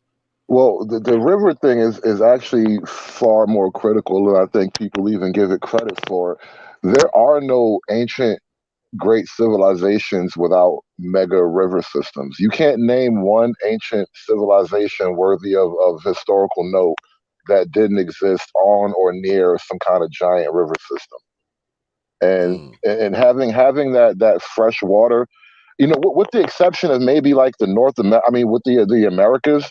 But when it comes to like the old world, Africa and Asia and Europe and all that stuff, all the ancient civilizations, the Yellow River, the Ganges River, the Nile River, like In these are London, the all, Thames. yes, the Thames. So the Tigris and the Euphrates in the Middle East, like these river systems, the blue, no, not the blue, the Danube, I think, like anywhere they're nice, easily navigable river systems, it's a source of one, fresh water, two, irrigation, which is key. When you were talking about that, the droughts, the constant droughts every year in Africa, you can't really form irrigation properly if you don't have a steady water supply. And then your water supply gets cut drastically every summer for a couple of months. Like just that nature alone, the people living in that area wouldn't even have the impetus to create a river system because it's so far out of their capabilities already. Like you kind of have to build up to that sort of stuff. So like when you're on the Nile or when you're on the Ganges or whatnot, irrigation is simple. Plus a lot of those places, not only did they have rivers, they had heavy rainfall, which made crops and everything a lot easier to grow all the time. In which most people, most civilizations, which, there are a few outlying civilizations that settle close to water sources, but without the inclement weather. I mean, the tropical weather. So that was very important. Another thing I think people overlook: reliable seasonal rains. That Yeah, predictable, reliable seasonal rains. yeah, Because but do we know that the weather systems back when all this maritime stuff was or was not going on, do we know that the weather systems were similar to how they are now? They could have been they, totally they, different if they you go were, and back that's what I They thousands was of were, going they were. years. into. I was going to say that they were totally different because after the last ice age, it made North Africa more arid. The weather Mm. systems changed and it increased the size of the desert by I, I think it was three or four fold. Like the area increased over I'm time. not sure I'm not sure it even was a desert up until a certain point. As far as I know, that the Sahara is it used to be like subtropical or something. Like there used to be Yeah, lush greenery yeah. at a certain point. And then Well, I guess like the Earth's atmosphere changes, the ice age ended or whatever you want to describe it as, but something great happened and it shifted a lot of the atmospheric conditions on this planet. Right, because yeah. the majority of the weather flows from the west to the east. So the rains, all that stuff, all the condensation coming over the ocean will fall onto the continent of Africa. So it was after the last ice age, if I'm remembering correct, that the continent of Africa became more arid in the north. There was still desert areas. There were still desert areas, but it became more arid, and the size of the desert increased, and that Yeah, forced a lot of migration because you can't. Who can live on the desert without a water yeah, source? yeah. But one thing that we do know, and I agree with you guys that the Sahara was milder in the past than what it is now. Even the Egyptians state that much, but they also stated that they did deal with a lot of droughts, a lot of um, issues with irrigation along the Nile River, which was their major food source. So that was one of the things that inhibited Egypt from growing even larger than what it was. Was the the drought seasons. Yeah, Mm. that'll definitely move that'll definitely move a civilization. Everyone, like if there's no water in my house, I'm moving the hell out. Me One, too. one No, to say it lightly. another issue with why Nubia and Egypt didn't connect sooner was all of the droughts that happened alongst the Nile, which made trading extremely difficult. Mm. So, well, let's talk about this because we often hear, well, I've heard, I'll just speak for myself. I've often heard that, we should be investing, in Africa, we should be investing into the infrastructure. We should be doing business with Africa. We should be buying products from Africa, so on and so forth. Now, how would that work if, number one, they don't really have port? There's not port friendly shores there for the most part, at least in a major part of it. So if you were to try to invest into some type of African business, you would have to contend with that, right? Because when we talk about heavy freight, we know a lot of it is shipped, not flown. So if you were to do business with Africa, you would have to take into consideration that, it doesn't have the most ports, I should Well, say. I don't think the problems of today are quite the same as 10,000 years ago, because we have vastly greater capabilities. We can build ports where ports shouldn't be, essentially. So like and you have nations like China, which they if they Is want to do it, is they'll that just pour enough happening in money in. Africa though? Yeah, they'll Is just that pour enough money and manpower until they get you a port. And so even I think I can't really remember the name, but I know there's more than one country that like China's building up infrastructure and whatnot for the purpose of doing greater and greater trade. And China is trying to get their piece of the pie too, but still they're building up the place. You yeah, know, well, China's definitely in deep in Africa now. But go ahead, they, brother Big Mac. they have people learning Cantonese. They're teaching Cantonese in the schools. It's crazy. Mm, But what I would say to you on that question you asked, I think that when it comes to something like that, investing, the first thing is this: they say we need to invest. Me personally, you have to have an allocation that's in excess of your objective. That's just me as an individual, which means I have a savings and investment plan that's getting me to a certain area. If I want to invest in Africa, the risk to me is like, whoa, I'm not going to put all my eggs over there. You might get half a scrambled egg out of a dozen, but the full on, oh, we need to invest there, bro. I need to invest, me personally, I need to invest right here. I need mm, to invest in, where I have greater control to make sure that my 6-year-old will never live a life like I do, like I have. mm. So that's me, my statement. I mean, I think that I don't know about that because again, when your money's overseas, are your eyes overseas? Yeah, that seems to be more of it seems like that would need to be a nation directed proposition. I don't think like a bunch of people could gather together and start building stuff that is required in certain nations. I mean, China has its Belt and Road Initiative, but that's a $1 billion initiative from a country, you know. Yeah. So when you talk about individual black people, that's like nah, I don't think that Well, that's you know, Well, that's well, what you hear. That's what you Well, hear, no, no, brother no. Cyprian. Well, listen, We there all if I is need to some had get truth. together Akon, and if I There had is some buy truth Akon's in buy a that. testimony, compound over there. Go ahead.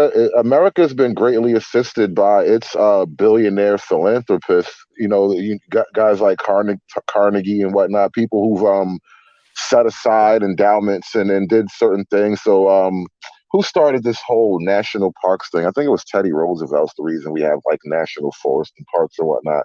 But you get rich people who make little personal initiatives for their people. It's not like you're going to go over to another country and do it, right? but so a guy like Akon, and where's Akon from? I forget He's exactly where he's African. from. He's Yeah, African.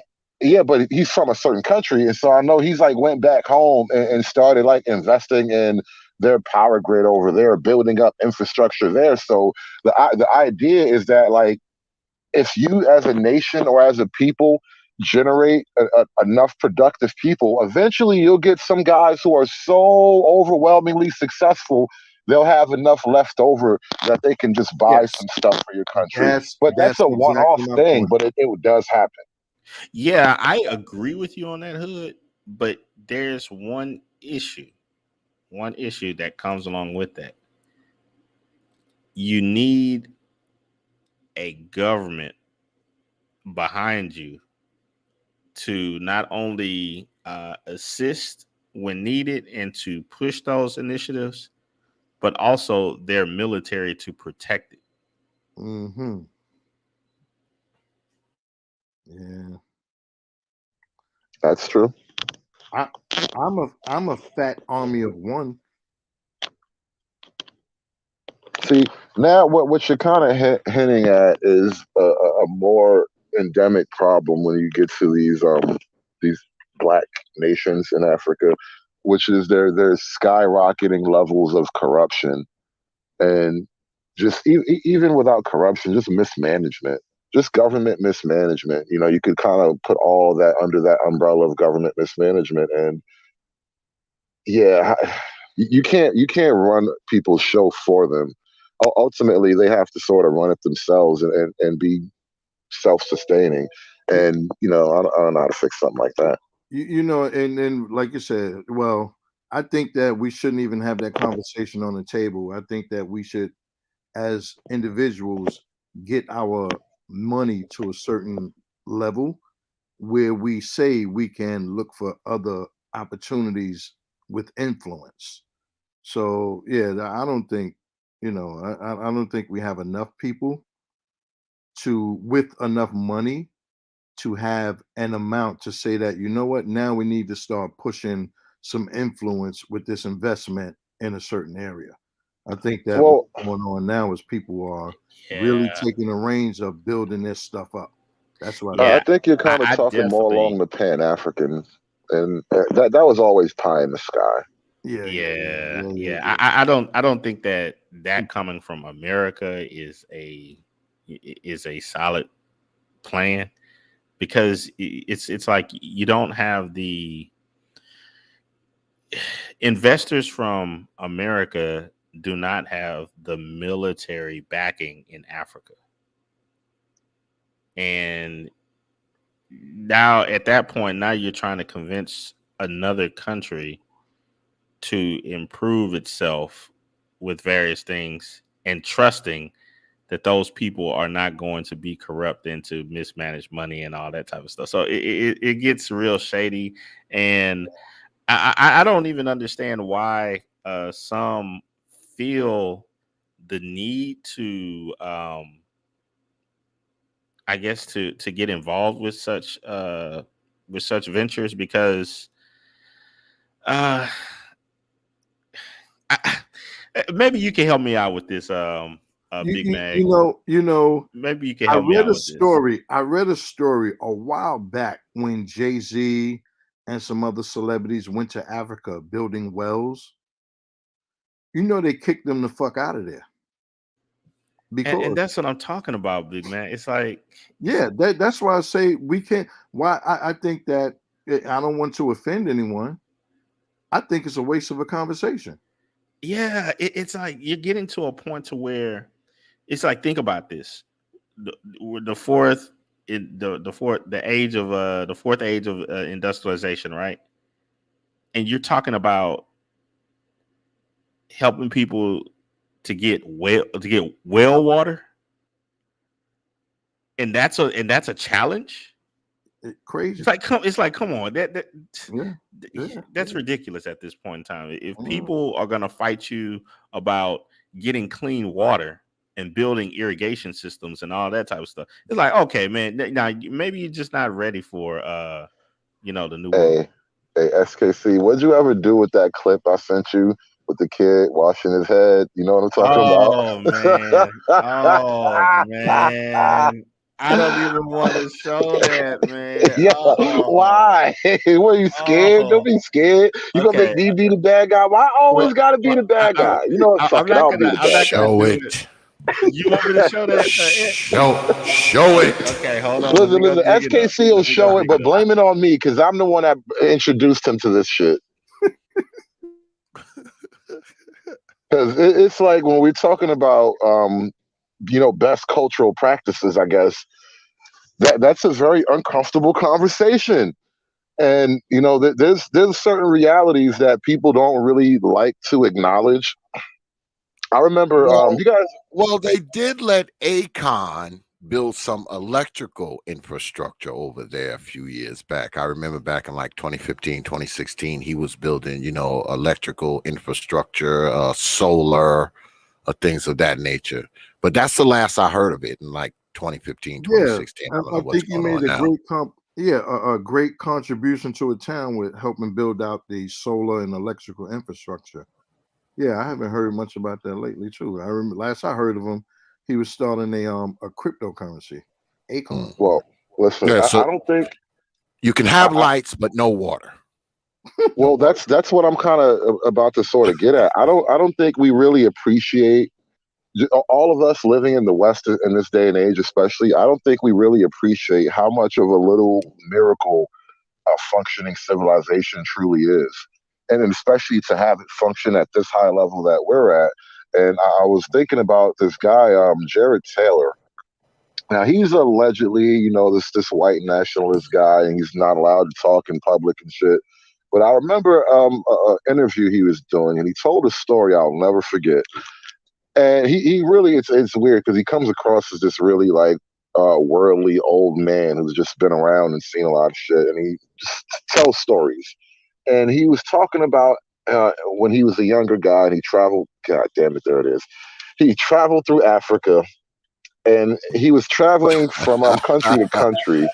I'm sorry, brotherhood servant. Yo, you know, that's yo, Yeah, I'll This take is the bullet for this, crazy. bro. oh boy.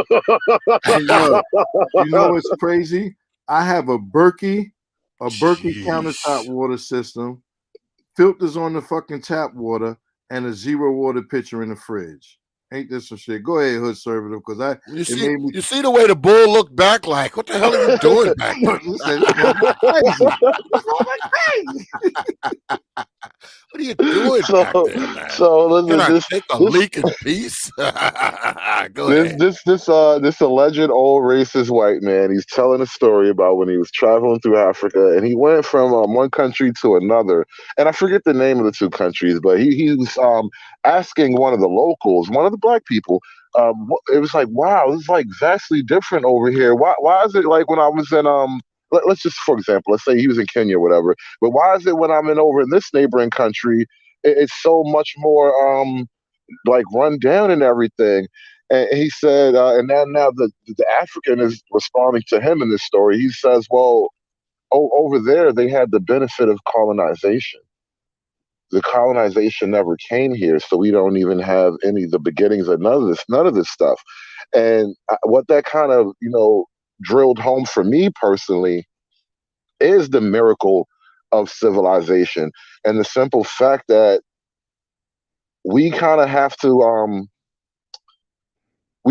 teach one another the best possible ideas, and then those ideas have to spread and grow and whatnot.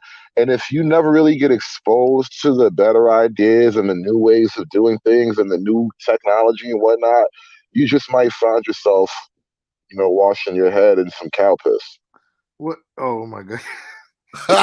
None of you bastards want to laugh. It's funny. It's funny. This is just insane, man. But Well, here's further. I also offer to you, like, in Papua New Guinea, there are tribes who want no contact, and like the tribe they were saying off the island off the coast of India, they want no fucking contact. Hey, we're fine just the way we are. What do we say to that? Like a people living in isolation of civilization, saying we want no part of that shit. We're fine how we are. Yeah, I all I'm saying is, and I'm not trying to joke too hard, man. I mean, I'm not saying I'm going back. I'm like, with this going on, nah, I can't believe the whole thing about seafaring civilizations. Nah, bro. Yeah, he was kegs too, bro. Nah. He was definitely kegs, bro. Nah. But who's to say these West Africans listen? Putting that in a sack and getting on the ship, you're gonna die. Even if you got the brain power to build a seafaring ship, if you're putting cow piss in a doggone thing, you're gonna die. But see, they didn't come across the information that we are privileged of. Like, for instance, it's a few American civilizations that prospered without the invention of a fucking wheel. So I'm not saying, see, that dude right there washing his fucking head, he knows no better. He knows no fucking better. He has no water, and to him, that's the cleanest water around for miles. It's got to be highly acidic, though. Like it is. It's got to be highly acidic. But look at him; he's covered with. Probably keep the bugs away. That's what it do. It keeps the bugs off. Yeah, it probably do. It probably serves a purpose. I'm sure it serves a purpose. At least I hope it does. I hope he's not just doing this because he likes doing it. I hope he does it because this actually serves some type. Yeah, there's got to be some type of purpose. Well, listen, I've seen plenty of people fucking kiss their dog in the mouth. So I know this is different, but shit, I'm doing neither. This is the equivalent of kissing your dog in the ass. Basically, shit. My little Jack Russell lick his balls and ass all the time. I warn house guests, do not let him lick you.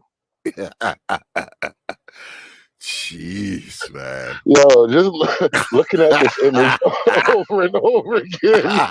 It just does something to your mind. This is what y'all are going to dream about tonight. Listen, just follow the ticker tape at the bottom. This what X put up when the ship sails to Africa. This shit has me. I'm in tears.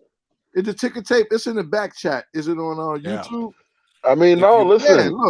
When you go back to Africa, this is what's waiting for you. No, when you get over there, that's what you're gonna be doing, bro. I would not go to that part. I'm not. This is your fault. Listen, I ain't gonna front. Listen, I know what I know.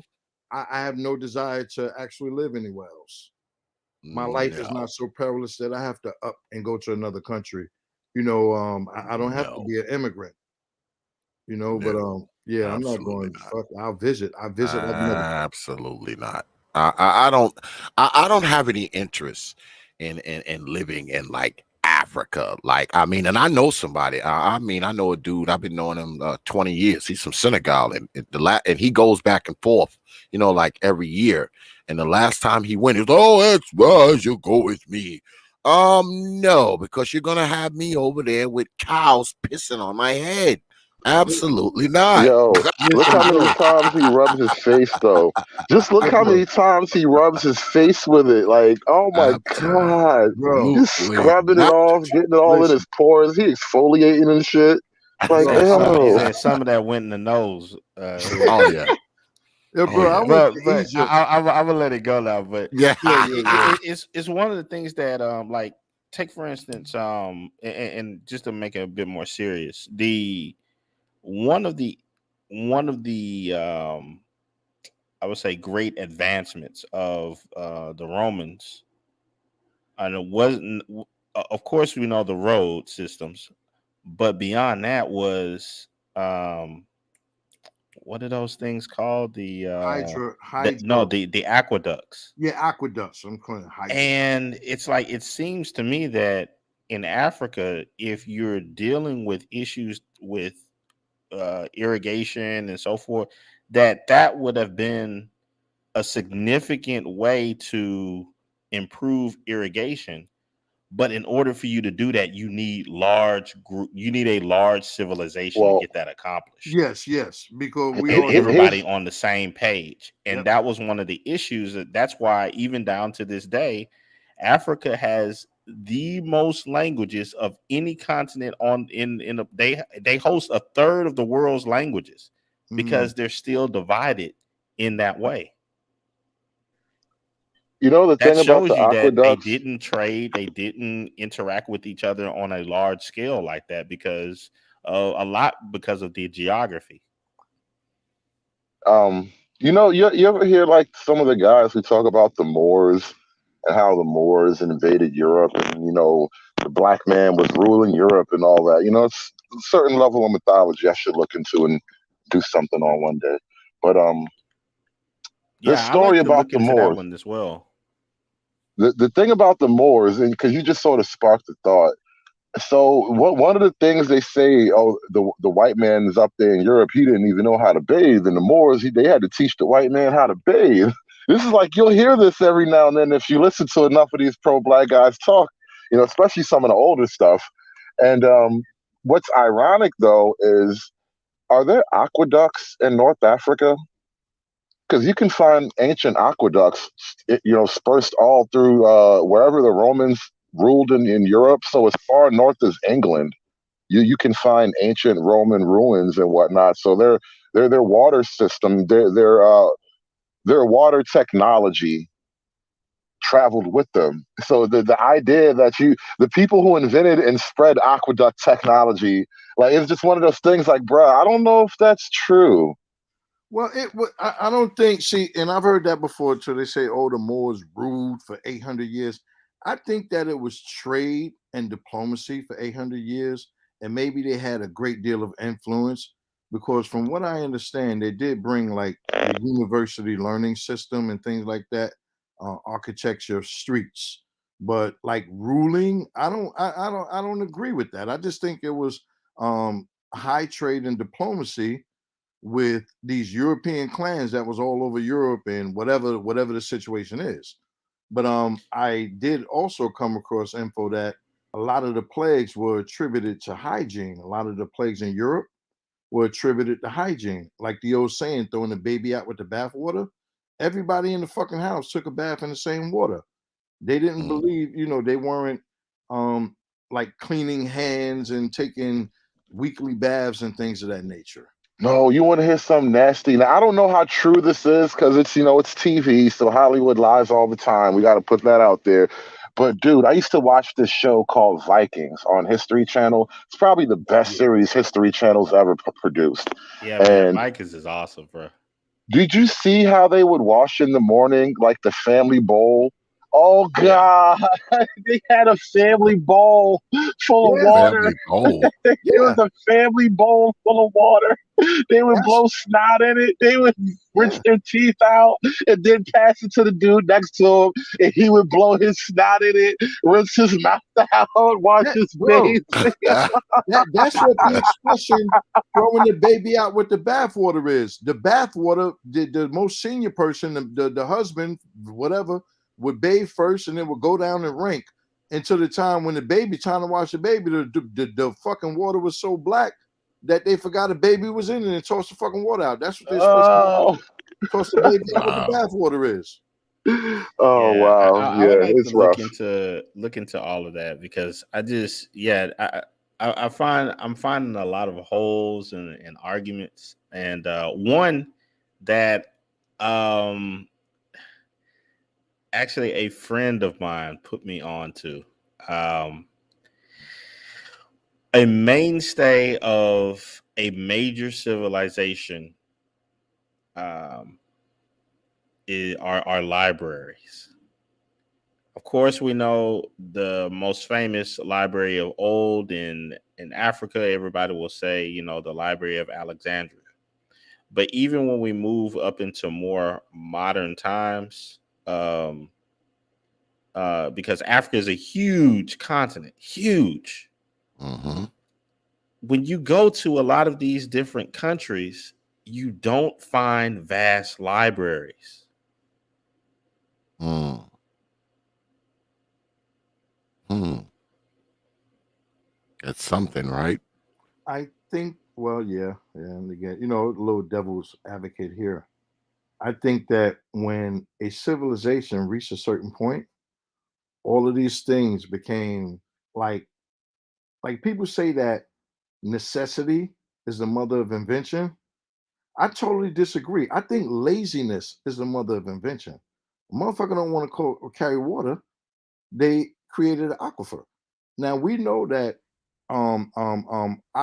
irrigation and everything came about with when humans reached the agrarian age. So it wasn't until we sat in one place, started planting crops, that we saw the need to bring water when the shit ain't fall every season. So every civilization who has the agrarian element has a method of irrigation. Every civilization, every one. And like Hood Saver was saying earlier, that's our need to civilize next to water sources. But I think that when things get to a certain size, there does become a need for libraries. There does become a need for more enhanced government, for armies, for greater than just, oh shit, here comes somebody, all the men get together, now we go fight. You need a standing army. So once civilizations get to a certain size, I think that is needed. And yeah, I mean, but do I think what I think of what I presented earlier, that this civilization was building boats without having a fucking army? Hey, I don't know. Again, but and I pose it as a student, how what the fuck are these armed heads doing in South America?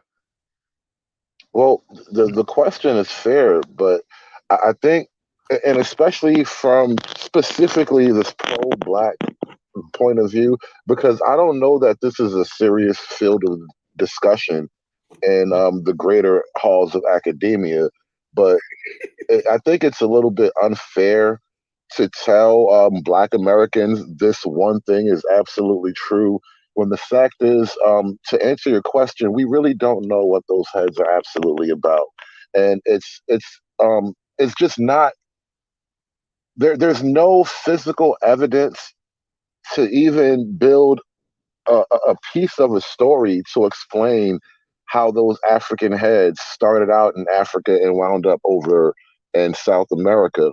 And to assume that it's just it must absolutely be the remnants of this ancient great black culture is 100% an article of faith. And that's why I call it mythology.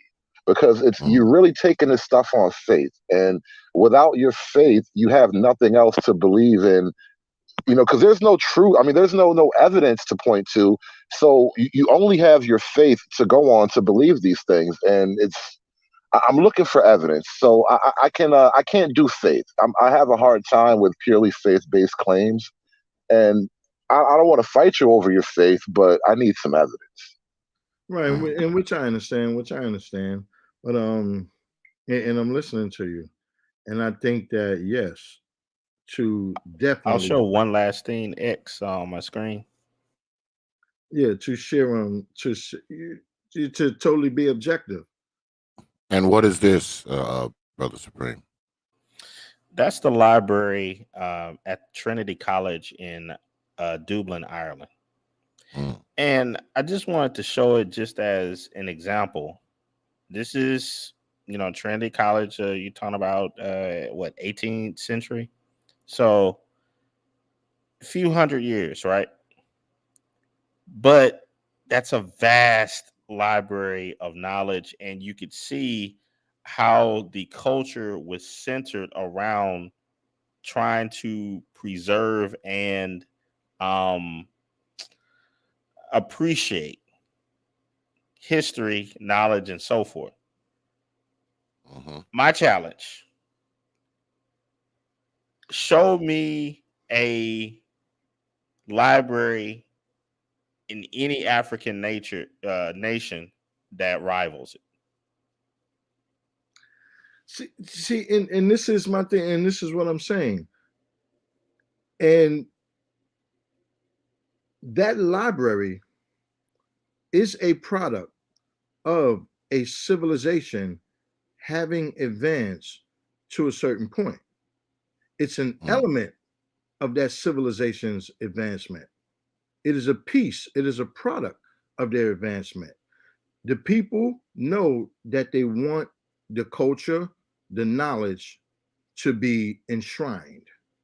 They want to have a record of it. They want it to. So I understand that, but what I'm and what I am saying is that every civilization going back for at least what 500-600 years, yes, they do have libraries. But we do have record of civilizations and cultures predating these. Some of them had minor libraries. Some of them had fucking storytellers. Some of them carved things on walls. But Well, that right there, some of them had storytellers and some of them carved things on walls. Um, let's get into that, and we're kind of running late, and I'm not going to be up here too much longer. But I wanted to raise up another relatively sensitive subject matter. What is the history of written African language? It's a good question. the only suggestion I had in my life was these libraries of Timbuktu and pre-Egypt. What and what all? Where are the books from Timbuktu? But see, it. We never really dare ask these questions, have we? Right, as right, you know, yeah. diligent And acolytes that's in the Church of Blackness, we never dare ask the question. Right, and that's which an is fair, important which is question. fair. But we That's an know that the important Romans. question because, and this will be my last thing, big man, because I got to leave out with my kids. But Yeah, I that's have an to go to work. important question because you can't say that Mansa Musa was, the richest man on earth and minting gold and all this other stuff, but then libraries, we don't have anything. It just doesn't make any sense, man. And which is, yeah, it does. Well, can it be that these ancient civilizations, maybe they did have gold and silver and all this money and everything, but they didn't read a lot. They didn't build ships. They just had their money and made clothes and just built But think about that. extravagant So huts. I don't know. right, you could do all these things and you have no written language. That is inconceivable in the history of all the civilizations that you can name. Any civilization in the history of people, if they had things like agriculture, especially if they had agriculture, writing seems to come along not too far after that. So when you have urban civilizations, heavily urbanized civilizations, writing and all that stuff goes hand in hand with trade. So when you look back at some of the most ancient civilizations, going back to Sumeria, and we attribute the first written language to the Sumerians, a lot of what we look at as their evidence isn't like poetry and love letters. This shit's receipts. People are buying, selling cows and furniture and boats and stuff like that.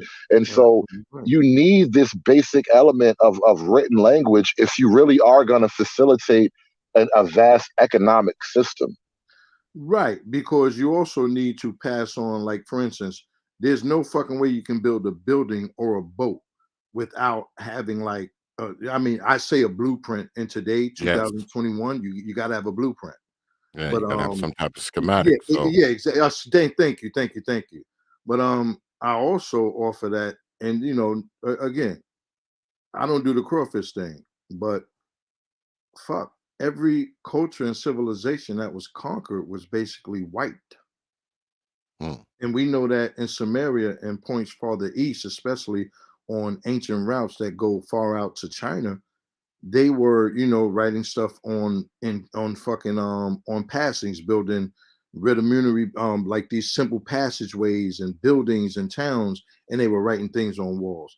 There are tablets that existed, and so yes, you're absolutely right. They started archiving things on slates and storing mm. them, which are libraries. Yes, I definitely believe that. I'm just bringing up the question of,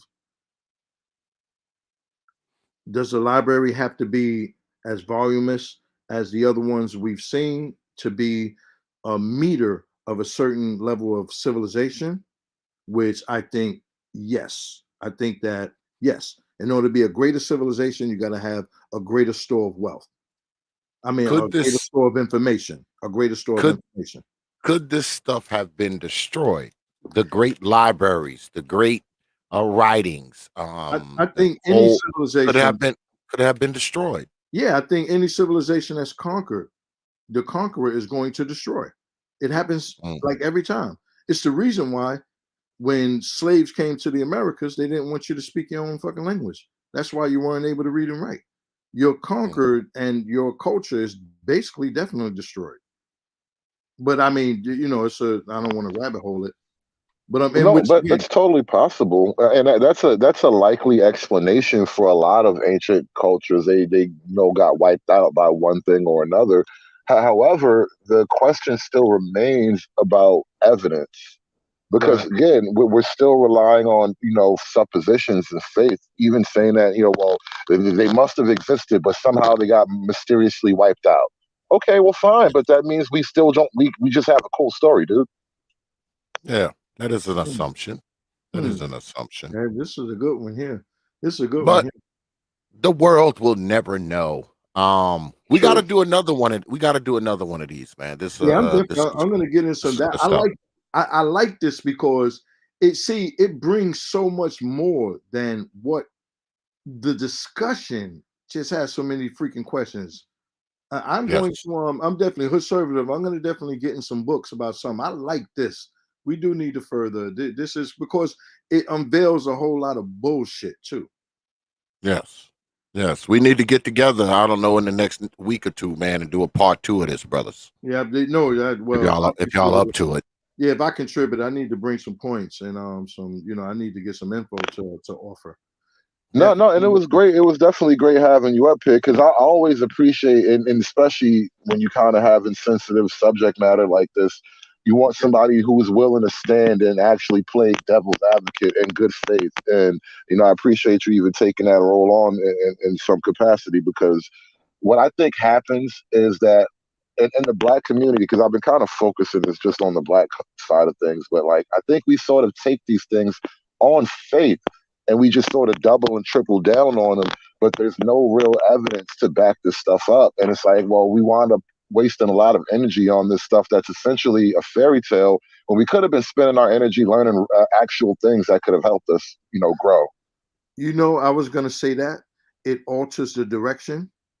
I was gonna say that shit. It alters the direction. I thank you, thank you. I was definitely that. Well, that's the word I was gonna use. It alters the direction by having a unsubstantiated. Listen, I'm all for if you can prove it, I love it. Yeah, That's me. That's me. yeah. You I know what? agree.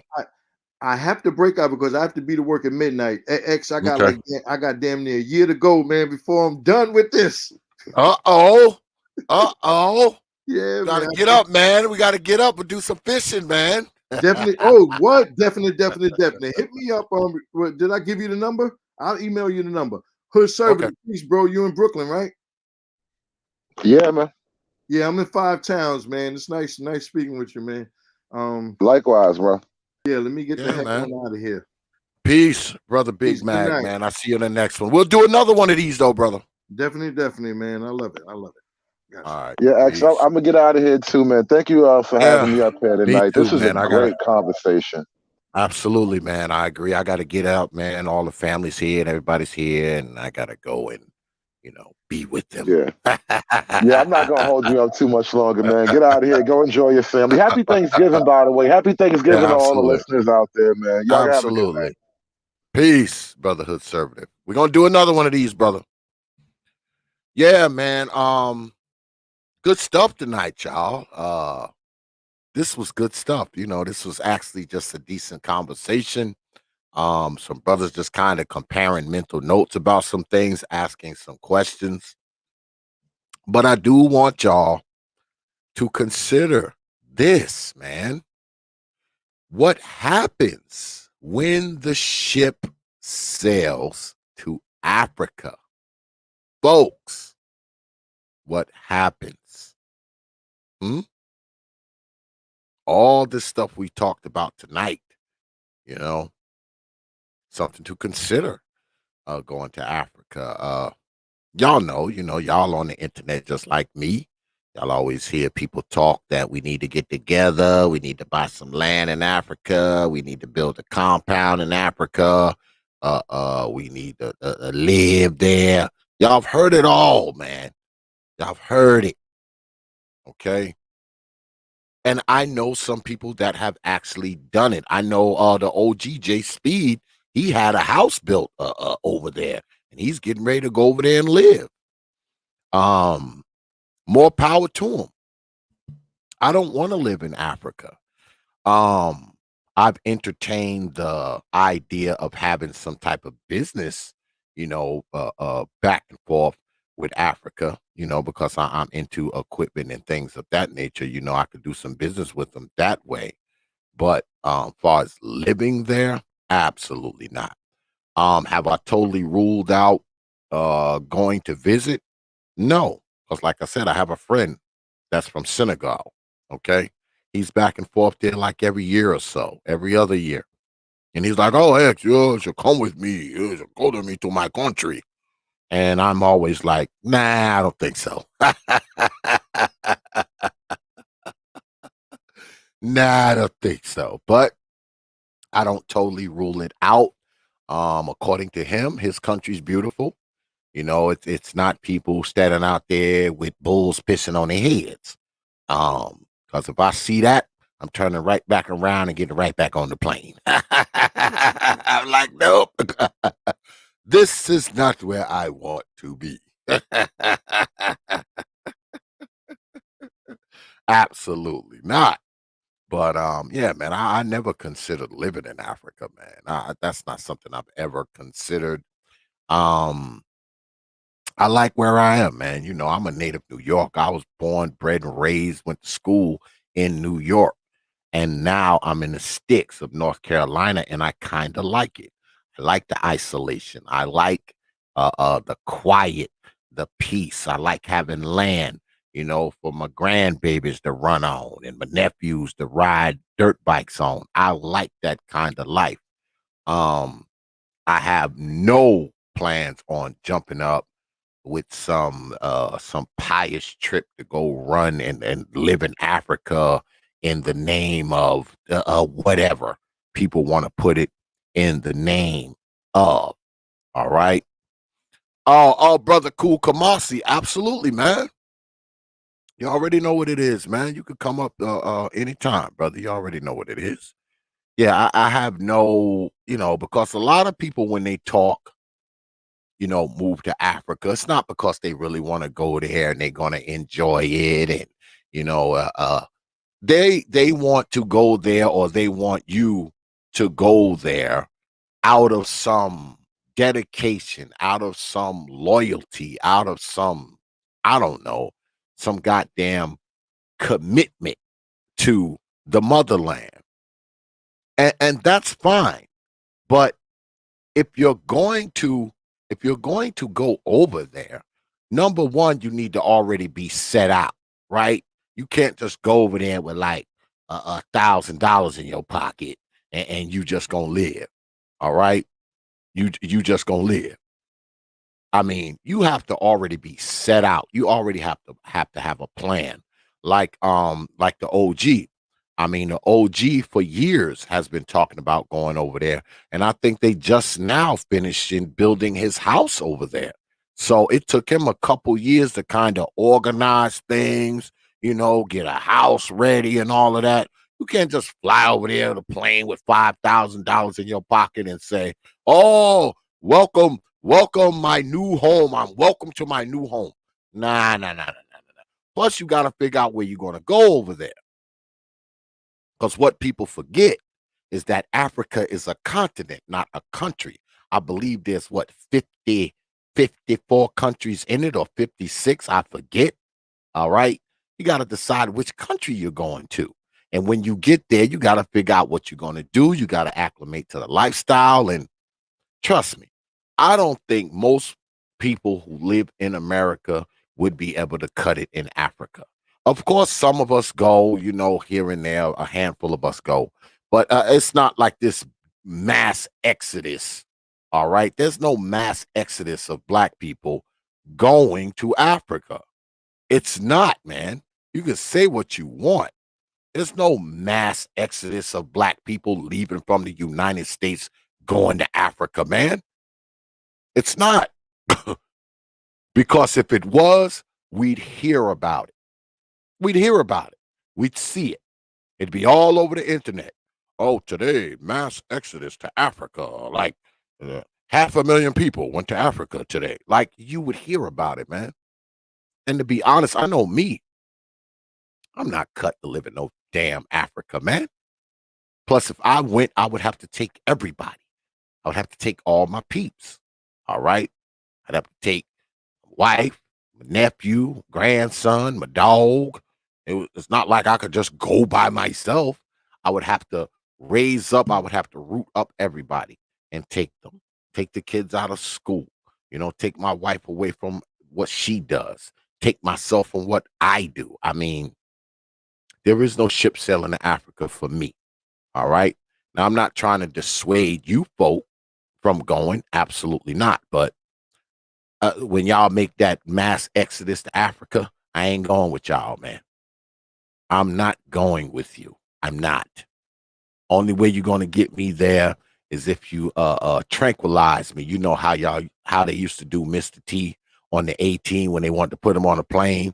They'd tranquilize, put some sleeping pills in his milk, and just carry his ass on the plane. And when he woke up, he'd already be there. Yeah, they have to do that.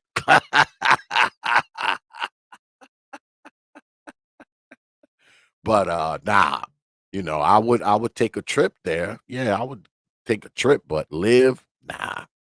It's not for me, man. I'm a damn American. All right. Regardless of what people say, oh, you're African. No, the hell I'm not. No, I'm not. No, I am not. You put my ass in Africa, I'll be lost as hell. So how the hell is that my home? All right. How is that my home? If you put me there and I'm lost as hell, that ain't my home. But take my ass and drop me anywhere in New York. You can blindfold me and drop me anywhere in the state of New York. And guess what? It's just a matter of time before I'm the hell out of there, no matter where you take me. Even if you take me somewhere I've never been, I would get out of there on the same day. Without a cell phone, without a car, nothing. You blindfold me and drop me anywhere in freaking New York, I will get out of there. I'll get out of there. I'm telling you. Shit, you take me to Africa, shit, I'm lost. I don't know where the hell I'm at or what the hell to do. So how is that my home? How? How? Shoot, depending on where you drop me at, I will know exactly where I am. Just by the way the road looks, the terrain looks, and the street signs look. I have a pretty good guess of what area I'm in. Whether it be upstate, Western upstate, Western New York, New York City, Long Island, doesn't matter. You drop me somewhere in New York, after I done walked a while, I'll have a pretty good idea where I am. Can you say that about Africa? Nope.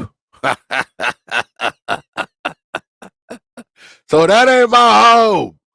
Quit trying to convince me that I belong there. Because I don't.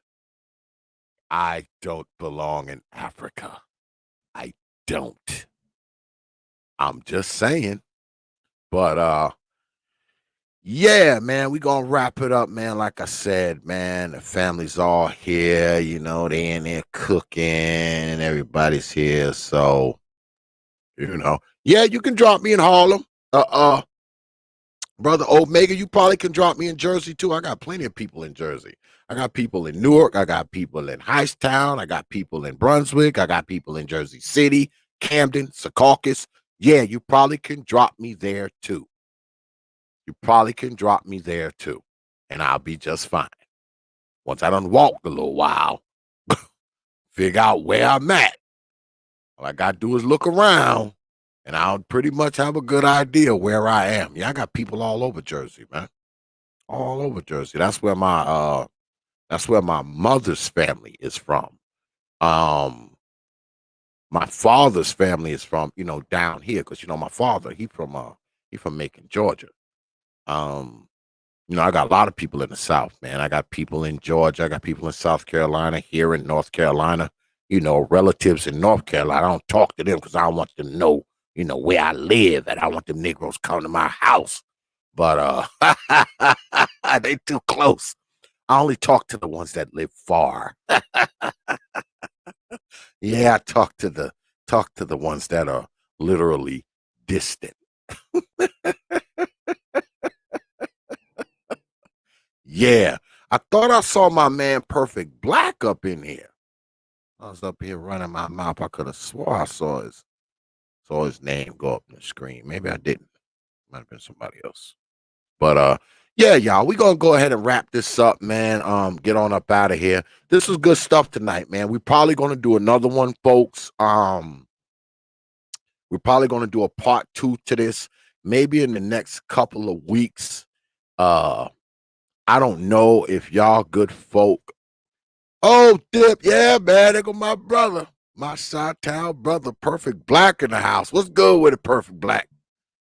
Yeah, because I know his wife is South African. I believe she's South African. I believe. I'm not sure. I don't remember. I know she's from Africa though. But yeah, man. Good stuff tonight, y'all, man. I appreciate everybody coming through.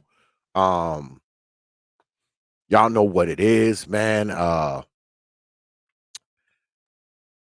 When we talk about stuff like this, man, these conversations are pretty serious, right?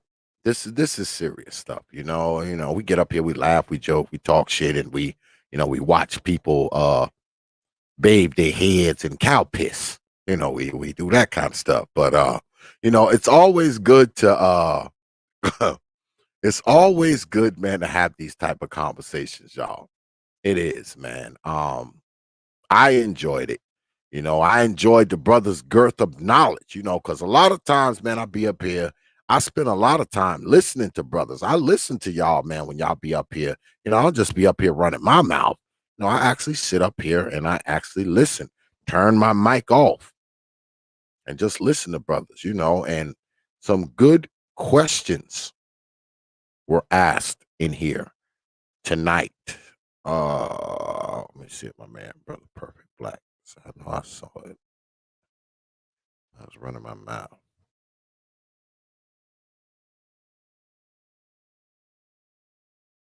I was running my old mouth. Missed it. I think.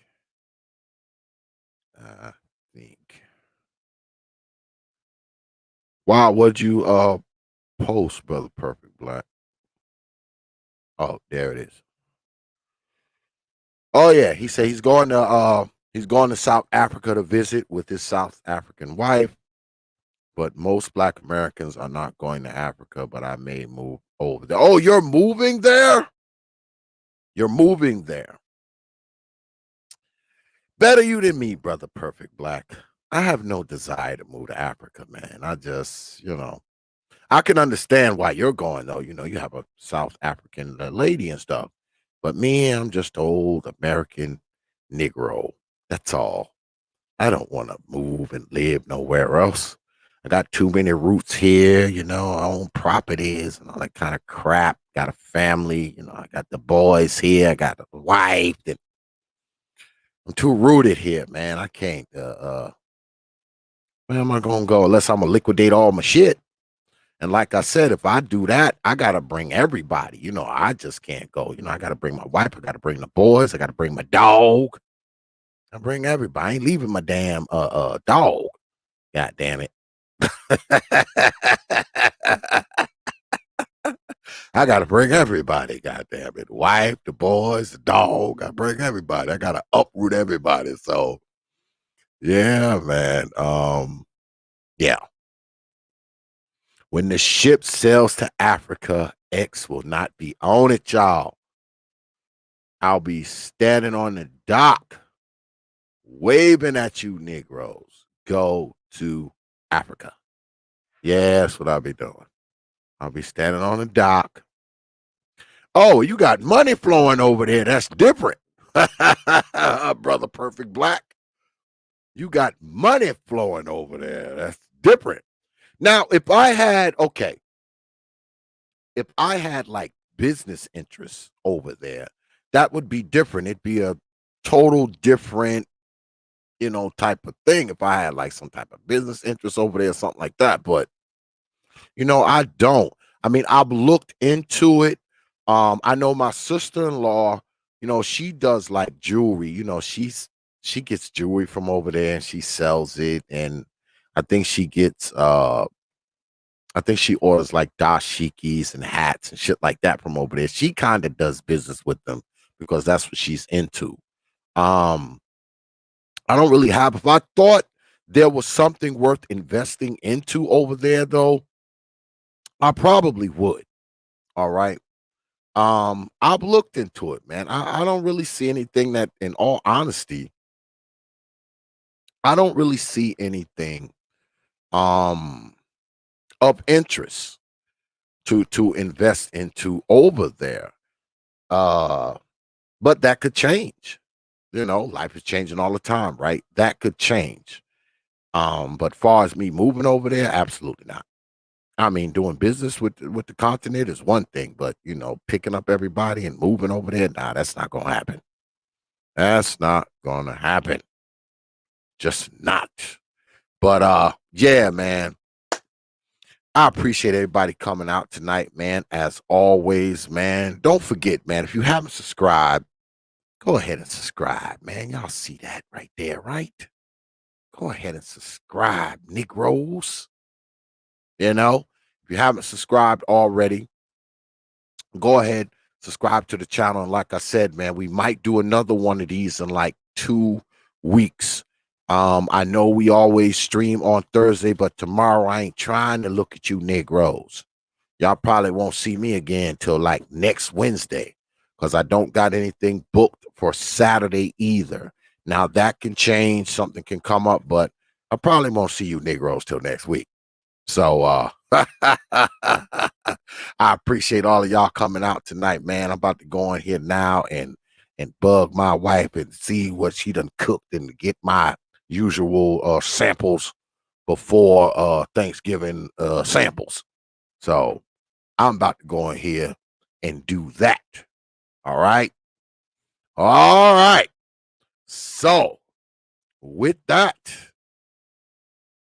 I will leave you good folks with 3 words. And I don't know if y'all celebrate Thanksgiving or not. Me, I'm not too into Thanksgiving, but everybody else around me is. So I guess I have to go ahead and be part of it, even if I don't want to. But I don't know what y'all celebrating, and I don't know if y'all really think about Thanksgiving like that. But whatever you giving thanks for tomorrow, man, enjoy it, man. Cherish it, especially if it's something that's already here. Between last Thanksgiving and this Thanksgiving, I'm pretty sure a lot of us, man, we've had people die. This COVID shit knocked a lot of people out. A lot of people who were here last Thanksgiving aren't going to be here for this Thanksgiving. Thanksgiving, and I'll tell y'all why I don't really do the Thanksgiving thing too much. My mom died 2 days before Thanksgiving. We had we had big plans and shit, and we had just moved down here too. And things were going really, really good, man, at the time, man. And my mom, she died like 2 days before Thanksgiving. And we had planned this big old, they had this big old Thanksgiving thing going on, man. And my mom had died. I wasn't into it, man. Everybody was in there. They was eating and all that shit, man. And shit, man, I was too busy thinking about, my mom had just died, So that's kind of why I'm not like really into Thanksgiving that much, because Thanksgiving reminds me of that. Something I don't want to freaking think about, That's why I'm never too much into it. I know y'all see me up here and y'all hear me always talking about these old mamas. But I actually loved my mom. I actually did. She wasn't my premier parent, but doesn't mean I didn't love her.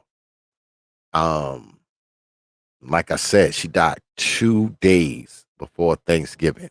That's why Thanksgiving has never really been a big deal to me. All I do is eat more than I normally would on any other day. So that's the story of X's Thanksgiving, or his lack of enthusiasm for it, folk. But anyway, once again, man, thank all of y'all, man, for coming through tonight, man. Shout out to my man Supreme. Shout out to the Hood Conservative. Shout out to Big Mag, the Fisher, who has been coming through a lot lately, and Brother Trey as well. I appreciate all of y'all, man. I don't take you lightly, man. I never have, and I never will. You got my word on that. That goes for the people out there and good folks up in here. All right. All right. So with that, I will leave you good folk with 3 words. Well, actually, 5 words. First, well, let me see. No, 6 words. First, happy Thanksgiving, Negroes. And the other 3, open your mind. Dark Exodus. Dark Exodus.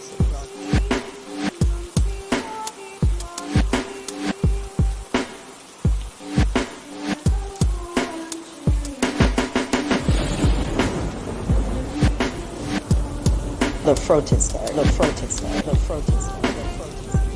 Dark Exodus.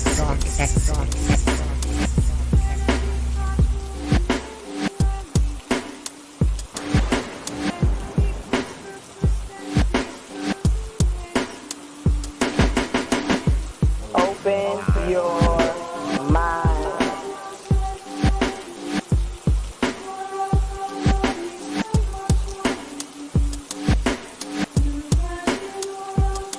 You know.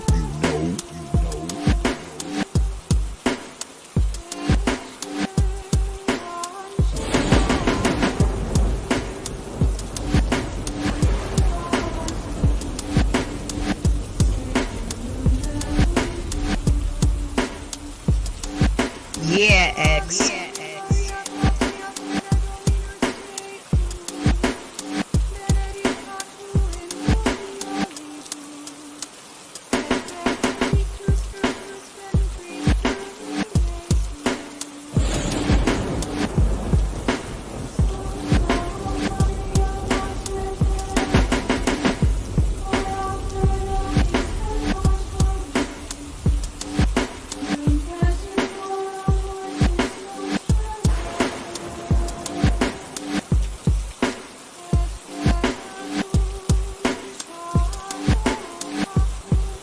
know.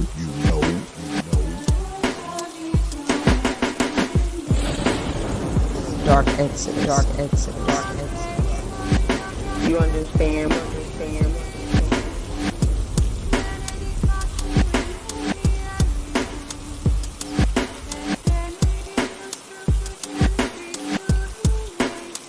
Yeah, X.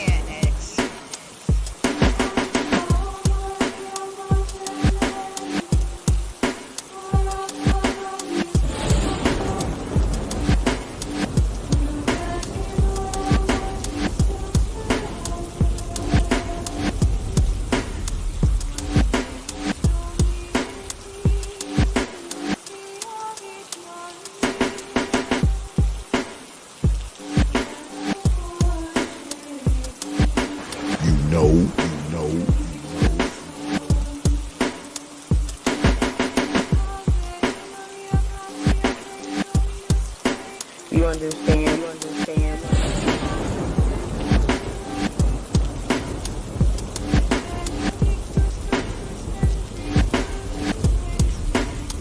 Open your mind.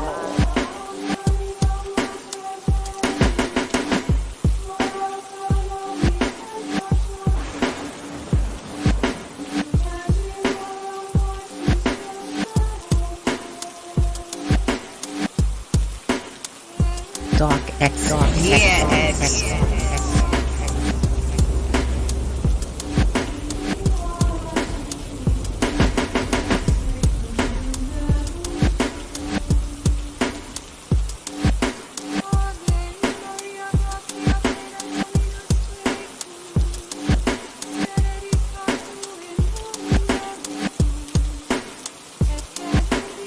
You know.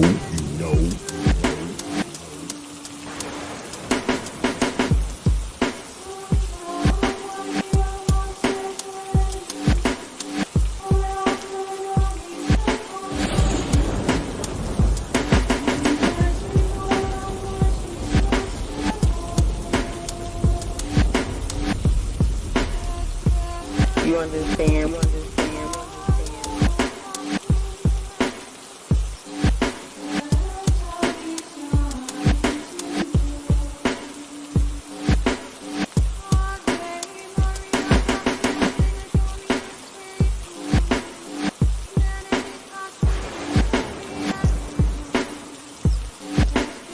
Yeah, X.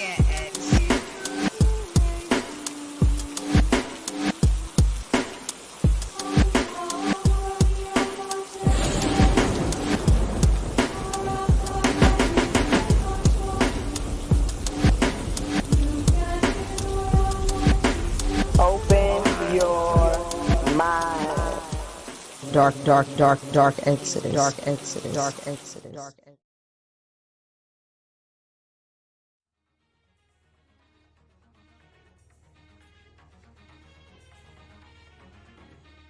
Only from T.P.O.T. Media. Open your mind.